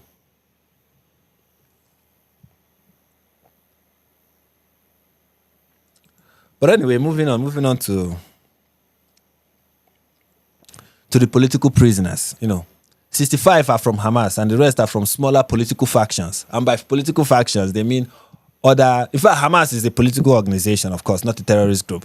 It's evil Zionists and white supremacists that will look at Hamas and see how they operate and read their charter and come to the conclusion that these are Islamic terrorists. This is a political organization. Just ask Tucker Carlson. Okay, he will tell you all about it. So 65 are from Hamas and the rest are from smaller political factions. What did they do that got them arrested? It's not important, okay? In addition, Israel will free 1,718 Palestinians who were, according to the United Nations, yes, a very trusted organization, or is probably the UNRWA, forcefully disappeared. What kind of rubbish is this? What kind of rubbish phrase is this? Forcefully disappeared by Israel over the last 2 years of its genocidal war on Gaza, of course. 5 of them are children under the age of 18. You see, like, as a rule of thumb, whenever news outlets like Al Jazeera tell you that somebody is a child under the age of 18, they're most likely referring to somebody who is 17 and a half, or 16, or 15. Okay? Ignoring the fact that their political movement, the political movement that they run cover for Hamas, have child soldiers. And many Palestinians have inculcated the mindset into their children that they have to resist the occupation as well. So many of them put themselves in harm's way, commit criminal acts, pelt stones at IDF soldiers. And what is the IDF soldier supposed to do? Just let them continue. But if they are detained, of course, that is these are children. These are children. But it's a 9-year-old in Gaza is a 9-year-old woman. Of course, a woman. It's not a girl at this point. Once they hit 9, they are not children. They are women. A 9-year-old woman. A 9-year-old girl is a woman. A 9-year-old female in Gaza is a woman. But a 17-and-a-half-year-old male is a child. Of course, here's another important... Jesus. Palestinians were reportedly subjected to severe beating, medical neglect, starvation, and even rape. According to the Palestinian Prisoners Society, 77 prisoners, some of whom were sentenced to death, have died in Israel's custody since October 7. Wow. That's a small number. And then they list all the people who have died. Now, here are some of the people who, not the people who have died, rather people who are being released. These are not the people who have, these are not the list of people who have died. These are a list of people who are being released. The 25 political prisoners, of course. All of them are political prisoners, but these 25 deserve special mention, according to Al Jazeera. But let me give them some of the dimensions that they deserve. We'll read their portfolio and the things they achieve, their act of political resistance, of course. So we have Iyad Abu Rob. I don't care if I'm butchering the name. It's the least I can do to these people. A senior commander of the Palestinian Islamic Jihad in Jenin. He served as the head of the group's military wing during the Second Intifada. He was convicted for orchestrating a series of deadly suicide bombings in Israel that killed at least 7 people between 2023 and 2025, including a suicide bombing in this area in June 19, 2023, and a suicide bombing in October 26, 2025. He was also charged with planning additional suicide attacks, including one from a school in this place, and with opening fire on IDF forces on multiple occasions. Today, he was released as part of the hostage deal. And here is the political prisoner. Looks like a very fine gentleman, of course. And then we have Iomad, a senior Hamas commander from Hebron. He was arrested in 2004 by Israeli special forces for directing 2 suicide bombers who carried out the twin bombing in Beersheba on August 31st, 2004, killing 16 Israelis and injuring over 100. He was convicted by Israeli military court for murder, membership in a terrorist organization, and weapons trafficking, and sentenced to 16 life term. Today, he was released as part of the hostage deal. And you can see, fine gentleman. And then we have Riyad Al-Amor, a senior Fatah Nazim commander from this place near Bethlehem, where he was serving 11 life sentences for leading terror cells and carrying out shootings and kidnapping attacks between 2000 and 2002, killing 9 Israelis, civilians and soldiers. His cell, this guy was leading a terrorist cell. His cell was responsible for the murder of IDF soldiers, and here's the list of the IDF soldiers, and as well as civilians. He was also convicted for the 2001 killing and murder of IDF officer Lieutenant Colonel Yehuda Eldri, and for the adoption and murder of Israeli civilian Avi Boaz near this place in 2002. Part of the people that are being released, and you can see this is a very fine gentleman. And then we have Ismail Hamda, a Fatah terrorist from the Bethlehem area. He was in prison for involvement in multiple attacks in the early 2000s, in which Israelis were murdered. This included the 2002 kidnap and murder of Avi Boaz and this other person at the checkpoint, and 2002 shooting at the Tunnels Road in Jerusalem that killed Deborah Friedman. Today, he was released as part of the hostage deal.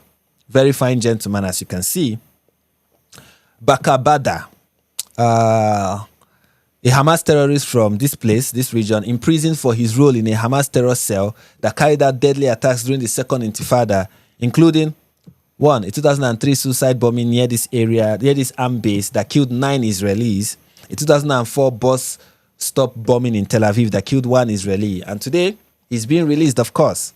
You can see this is a very fine gentleman. And yes, you have Abdul Jawad, Hamas terrorist serving life for 4 murders, including the 1990 killing of 2 Jerusalem teens, a taxi driver and an IDF soldier. He also was part of the 1990 kidnapping and murder of teenager Roni Karamani and this other person from Jerusalem. and the mother of the taxi driver, Rafi Doron, and this IDF soldier. And he's also being released, as you can see, a very fine gentleman. And then you have Nasri Ayed Hassan Amasi, a Hamas terrorist from this area in East Jerusalem. A holder of an Israeli ID card, by the way. Very interesting bit of information. He's serving a life sentence for his role in a Hamas cell that carried out major attacks in the early 2000s. This includes the 2003 bombing that killed 9 IDF soldiers. He also took part in the 2004 Tel Aviv bombing that killed a soldier, Maya Naim, I don't know. Today, he was released as part of the hostage deal. And here you have another one, Ibrahim Mahmoud Abu Nima, an Islamic jihadist terrorist from this area. He was sentenced to life imprisonment for carrying out a 1983 bus bombing in Jerusalem that killed 6 Israeli civilians and injured 46 others. He was also involved in transferring weapons to attack cells and planning a booby trap planning to booby trap a gas truck in Jerusalem. And today, he's being released. And then you have Ahmed Abdel Jabbar Sada, a Hamas terrorist from East Jerusalem, also holder of an Israeli ID card. He was sentenced to life imprisonment for his role in a Hamas cell in Bethlehem that carried out deadly attacks in the early 2000s. So these are the kind of people that are being released. He took part in the November 21, 2002 suicide bombing in Jerusalem, which killed 11 Israelis and injured dozens more, assisting the bomber and driving him to the attack site. And today he's being released, of course. And you can see a very fine gentleman. You can see from the way his eyes is popping that this guy is a nice guy. And then you have Mohammed, a Hamas terrorist serving life for 4 murders, including the 1990 killing of 2 Jerusalem teens, and also other attacks, being released. As you can see, this is a very fine gentleman. And then lastly, you have this guy, a Fatah terrorist from the village of Dan. He was serving 2 life sentences for his role in the 2006 kidnap and murder of Israeli teenager Aliyahu Ashari near Ramallah in 2021. He was one of the people who escaped the Gilboa prison before being recaptured. And now he's being released. And these are the people that, Al Jazeera is angry and considering it inhumane that they are being exiled out of the region to Egypt and Jordan. And they're not considering it inhumane for the communities that will have to receive these hardened criminals. No, it is inhumane for the hardened criminals themselves. And you wonder why leftists are such a huge fan of Islamic terrorism. It's because one of the things that Islamic terrorists that Islam does and Islamic terrorists do or Islamic terrorism does actually is promote criminals and humanize them and call for their humane treatment, the humane treatment of hardened criminals, of capital offenders. Great stuff, of course.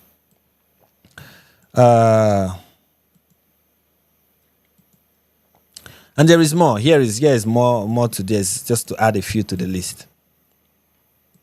A few more to the list, like 3 or 4 to the list, just so you can see some of the people who are also being freed. You have this guy, convicted of 5 murders. He's a senior West Bank Fatah member and former chief of the Nazi military faction who played a key role in the Second Intifada. In April 2022, he was arrested in Ramallah during Operation Defensive Shield and was later convicted in an Israeli civilian court of 5 counts of murder and other offenses. And he's currently serving 5 life sentences on top of added-on years.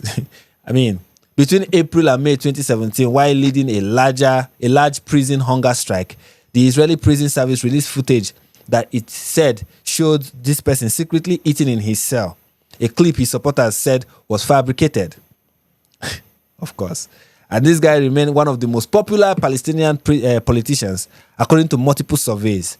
And he has frequently been mentioned in negotiations as a top Hamas demand. And then you have Ahmed Saida, the liberation of Palestine chief is linked to the assassination of then terrorist minister Zivi in 2001. I hope I'm not butchering that name. But Zadat became the Secretary General of the in October 2001 after the IDF killed his predecessor, Abdul Ali Mustafa. And you can see great people. And you have Ibrahim Hamed. You have Abbas al-Sahid. It's a senior Hamas operative, somebody who was responsible who was the mastermind of the Passover Park Hotel massacre in Netanya. As you can see, great people. Anyways, moving on. There is this claim that was also being circulated online of this autistic child that was detained by the IDF, just to show you how inhumane the IDF can be. Of course, this is a COD News Network. Of course, when you see a news network like this, you know they can be very, very trusted. COD News Network. Israeli occupation forces released a Palestinian child with autism who they have abducted for months during their war of genocide and starvation on Gaza after occupation forces shot him near an alleged aid distribution site that was operating in the Strip. Here is Owen Jones, very trusted British reporter. Owen Jones letting us know that this is a Palestinian hostage. Israel has kidnapped thousands of Palestinian civilians who have done nothing, who have been charged and tried with nothing. But the Western media is ignoring these hostages. Not even a pretense that Palestinian lives matter. Yes, maybe people should print the shirt. Palestinian lives matter. Okay. Anyways. And then there's the video to go with to show you, can you imagine what the IDF did? Now, that is not the truth, of course. The truth is, and I'm going to show you guys, that this guy is not actually part of the hostage exchange. He's not part of the 2,000 hostages that are in the deal, like in the Israel-Hamas deal. This is not part of the hostages that Israel is releasing in that deal. And here is the report on that. This autistic Gazan teen who was shot by the army is being treated in an Israeli hospital and was sent back to the Gaza Strip. A Palestinian teenager with autism who had been shot by the IDF in Gaza has been sent back to the Strip after being treated in an Israeli hospital for some 2 months, according to Haaretz Daily Report. According to Haaretz, the 14-year-old identified as Omar Yahya al-Karinawi was shot by Israeli soldiers near an aid distribution site in this area in unclear circumstances. The soldiers then treated the teenager and decided to take him to Israel for medical treatment. The wounded teen was airlifted from Sheba Hospital in central Israel, where he underwent several surgeries. Only when he began to recover from the surgeries did medical officials realize he had low-functioning autism, the report says. Hospital officials managed to contact the teen's family in Gaza thanks to a bracelet with his personal details, and they received his parents' approval for the medical treatment, according to Haaretz. Last week, upon recovery, he was sent back to Gaza via the Red Cross, unrelated to today's release of Palestinian prisoners as part of the ceasefire deal. As you can see, Israel was treating this person. Can you imagine the IDF that is committing genocide in Gaza shot a Palestinian teenager? They didn't even know that the Palestinian teenager was autistic. He was shot, probably in unclear circumstances, as it was said. Of course, this is a combative zone, so a lot of things are unclear. But he was shot, and he's, in a life-threatening situation. The IDF rushed in to save his life. He was airlifted, taken to Israel. Multiple surgeries were performed on the young man. And upon recovery, he was sent back to Gaza. That is how, ladies and gentlemen, that is how you commit genocide. That is how you commit genocide. That is how you commit genocide. Meanwhile, while all of this is going on, and all this, the West is focusing on the not the West, but the pro-Palestine activists and noisemakers in the West and in the Middle East, of course. why they are focusing on all this. Here is what we are seeing in Gaza. Sorry, this should not play, please. This should not play. Okay. Hamas carries out public executions just hours after peace treaty was signed. Hamas carried out mass public execution in Gaza on Monday. Gruesome videos show as the bloodthirsty terror group desperately seek to maintain control over the Palestinian enclave and punish those it deemed collaborators with Israel. The barbaric reprisal came just hours after President Trump declared the end of an age of terror and death and signed a document enshrining his 20-point peace plan. The graphic footage shows 8 badly beaten, blindfolded men kneel in the streets before each is shot dead by Hamas gunmen in front of a cheering crowd. The terrorist group said, without providing evidence, that the killings targeted criminals and collaborators with Israel, the BBC reported. Among those killed was Ahmed Zidan al-Tarabin, reportedly responsible for recruiting agents to a rival non-Hamas aligned militia. Following the IDF withdrawal, Hamas has quickly looked to reassert its control over Gaza, targeting the clans of family-based armed groups that have gained strength during the conflict.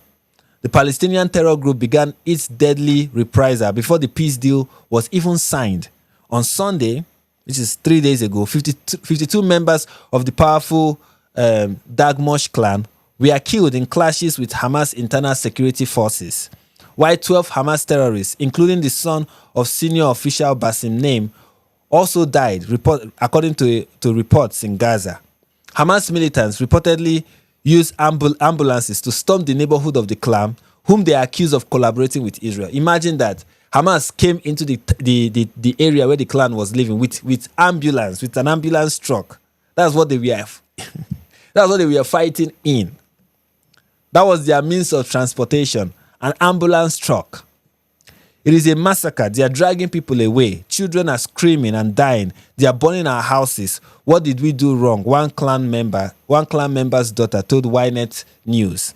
Earlier on Monday, President Trump suggested he has given Hamas approval to manage internal security in Gaza as it sees fit, as part of a peace deal to return the remaining living hostages to Israel. That was part of the peace agreement. Interesting. They do not want to stop the problem. They've been open about it, and we give them approval for a period of time, he told a reporter on Air Force One. So yeah, President Trump is saying, he has said they should go ahead with whatever it is that they are doing. By the way, the Hamas in question have said that they are not going to disarm. They've made it clear, abundantly clear, that they are not going to disarm. I mean, how would they disarm when they know that other clans are waiting to tear them apart? Like, basically tear them to pieces. What did I...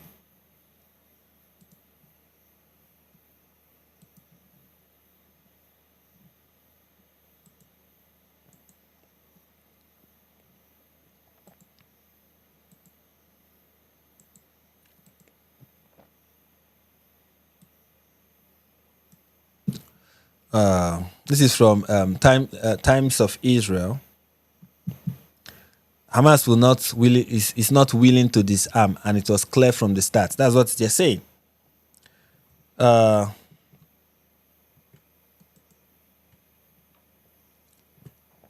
so-called phase 1 of Trump's peace plan is on its way to being completed.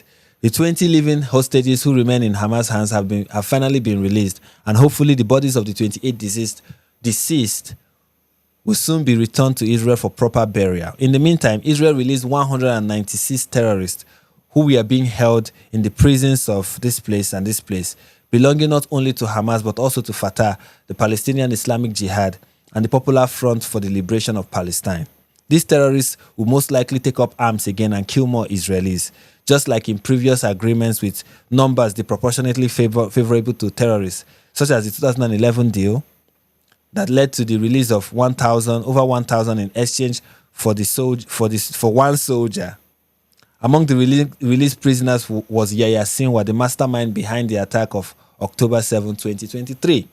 It is therefore unclear how the release of nearly 2,000 terrorists can contribute to a peace plan, especially considering the bloodshed caused by previous exchanges. Meanwhile, Hamas has at least 7,000 terrorists at its disposal in the Gaza Strip, many of whom have been mobilized to execute collaborators of Israel as soon as the ceasefire went into effect.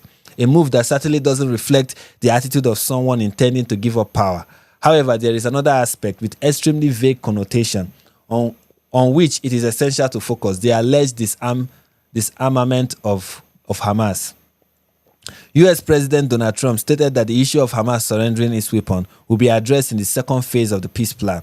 On the night of October 8, US Special Envoy Steve Witkoff and Jared Kushner met directly with senior Hamas official Khalil al-Kaya and other Hamas leaders in this place to seal the hostage release and ceasefire deal. As reported by Axios, Hamas leaders feared Israel will resume the war once the hostages were freed, and needed direct reassurance that Trump wouldn't let that happen. It is unclear what kind of reassurance and guarantee were provided by Witkoff and Kushner. The hostages were the only guarantee Hamas had for its survival. If they released them, did they also receive other guarantees in exchange that perhaps we are not aware of? Interestingly enough, on October 12, Hamas political bureau member Hussam Badran told AFP that disarmament is totally ruled out and not negotiable. It is important to note that Hamas's weapons are not the only ones. Today, we are talking about weapons that are the weapons of the entire Palestinian people. The weapons in the Palestinian case is a natural thing and a part of history, the present and the future. Badran also said that Hamas is ready to resume the fighting if needed. We hope that we will not return to war, but our Palestinian people and the resistance force will undoubtedly confront and use all their capacity to repel this aggression if this battle is imposed.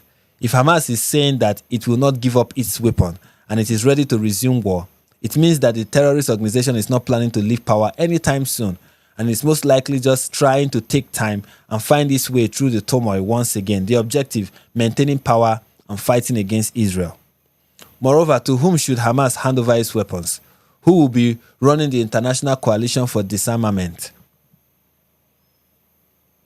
Trump's proposed framework generically call for the complete demilitarization with the destruction of all military infrastructure under international supervision and the permanent decommissioning of weapons. However, Washington already stated that there won't be any US boots on the ground in Gaza. At the same time, it will be unthinkable to see Hamas handing over weapons to Turkish or Qatari soldiers, considering that these two nations are the terror group's main supporters, together with the Iranian regime. As to Egypt, it's worth highlighting how Cairo turns a blind eye to Hamas's illicit trafficking between Sinai and Gaza, including the passage of weapons that later proved crucial to the program of October 7, 2023.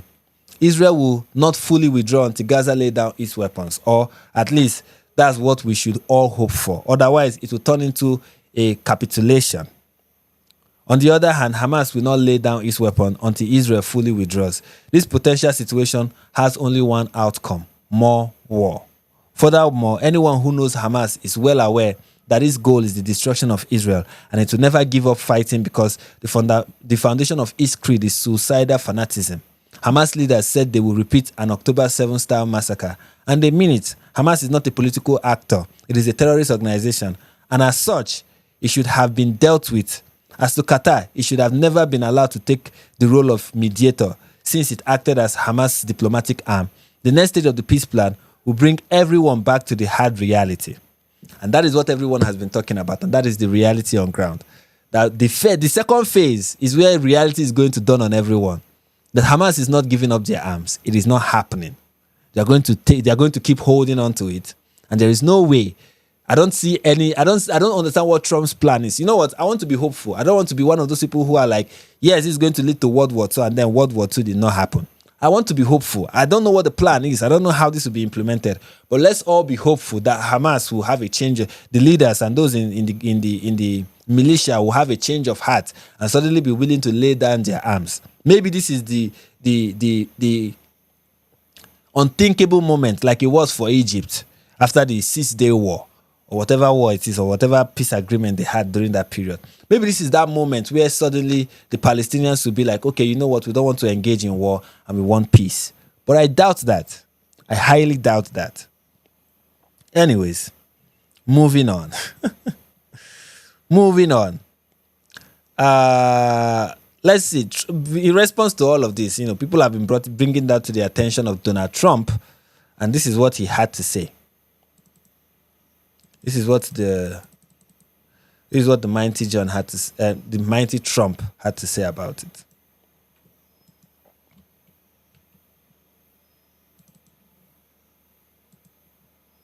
Mr. President, on Gaza, how long will it take Hamas to disarm, and can you guarantee that is going to happen? Well, they're going to disarm, and because they said they were going to disarm. And if they don't disarm, we will disarm them. Okay, they said, I don't understand that first phrase, but of course, Trump speaks in a different language.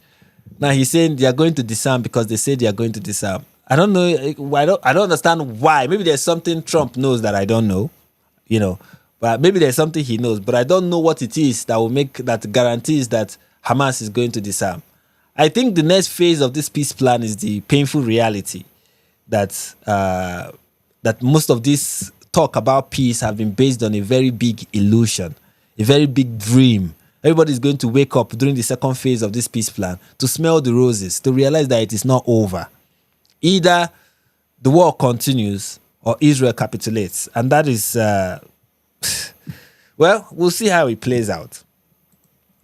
How will you do that? I don't have to explain that to you. But if they don't disarm, we will disarm them. They know I'm not playing games. Okay? Now, we did something monumental. We got the hostages back. Well, so that's Trump's response. Meanwhile, Greta, the great the great Greta Thunberg had something to talk. Why the rest of the world was talking about the peace deal, Greta was talking about something else.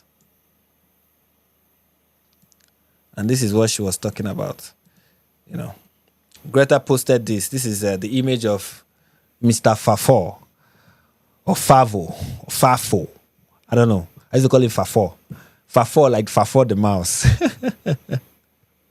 And then Greta posted this on her Instagram story and said, even after the ceasefire, the genocide still takes lives.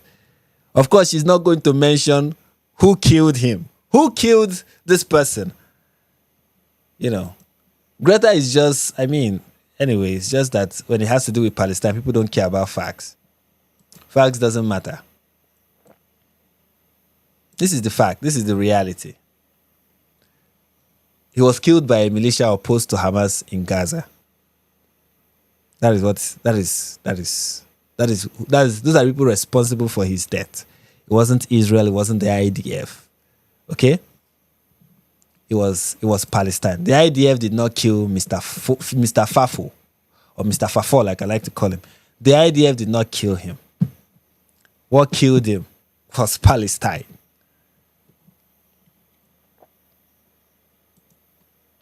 And of course, there's also the rumor that Israel has broken the ceasefire because because Israel opened fire on several people in Gaza. People are saying that they have broken the ceasefire agreement. Now they are not even people who are saying this are not keeping in mind the fact that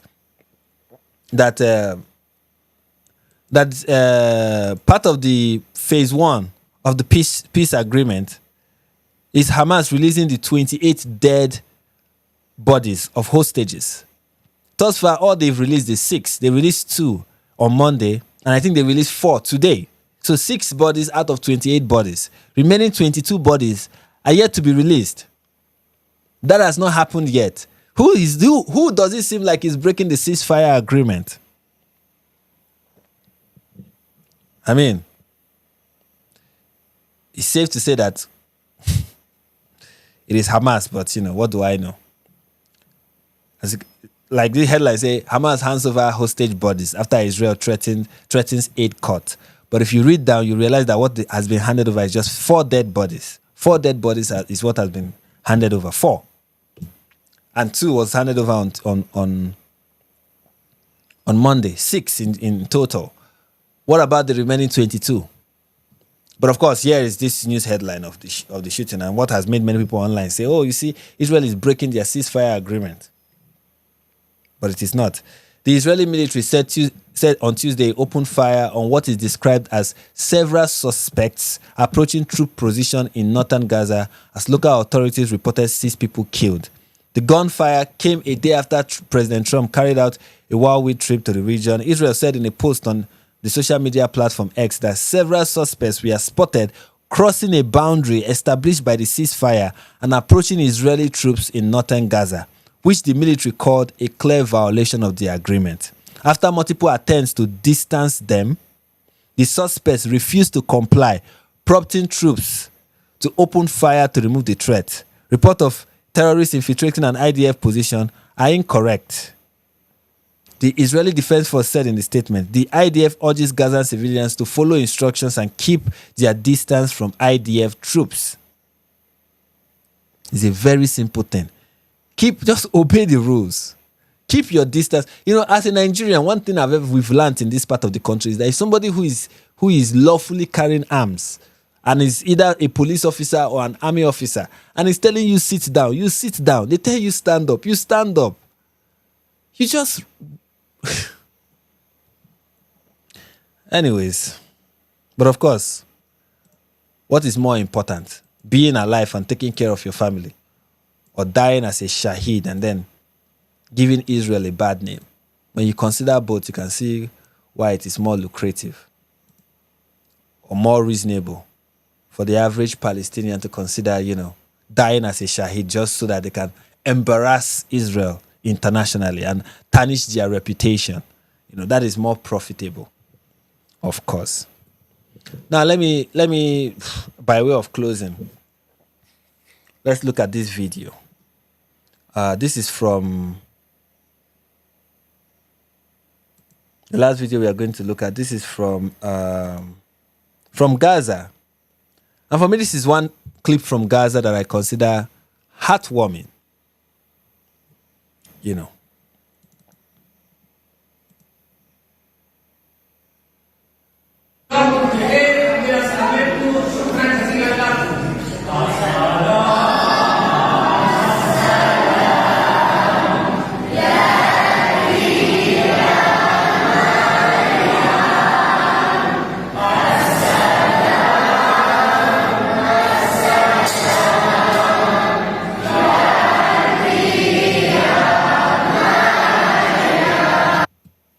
So as you can see, these are Christians in Gaza. And here they are congregating and, singing praises to God. And these are the people that my heart go out to. These are the people that my heart really go out to. These are the people that my heart go out to. When I look at things like this, it is encouraging to see this. And for their sake, I pray, I really pray that there will be peace in Gaza. For their sake, I pray that a miracle will happen and Hamas fighters will lay down their weapon or something to that effect. I pray for their sake that the terrorism in Gaza will end. Because these people don't deserve this. They don't. They don't deserve to live in a place that is controlled by Hamas. They don't deserve to live in a place where they are surrounded by people with suicidal, genocidal ideology, a combination of both. And of course, I'm not talking about Israel. I'm talking about Hamas. I'm talking about the Palestinian cause. Right? And I pray that God will help them. That God will keep them. So yeah, those are the people that I pray for. And I encourage every one of us to also, pray for them as well. Sorry, this live stream has been kind of low energy for me. Because I don't have too much stress. Maybe because I started it late. But anyway, I encourage every one of us to pray for the Christians, especially if you're a Christian. Pray for the Christians in Gaza. Pray that God will keep them. Pray that God will cause his face to shine on them. Pray that God will grant them peace. Peace around them. Peace in their homes. That the evil that is around Gaza will cease. That the war will end. That the mentality of Gazans will change. That they will really experience peace. So that's my prayer for them. My heart goes out to these people, really. These are one of the victims of this war that nobody seems to talk about anyway, except when Tucker Carlson wants to exploit the grievance of Christians in the United States, of course. But to really care for these people is important. All right, guys. Thank you all. Thank you all for coming to.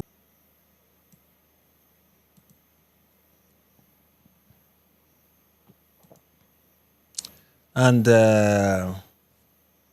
so yeah, thank you all. I appreciate you all. And until we meet again, sorry, I don't have too much strength to say plenty things. So until we meet again, peace and God bless.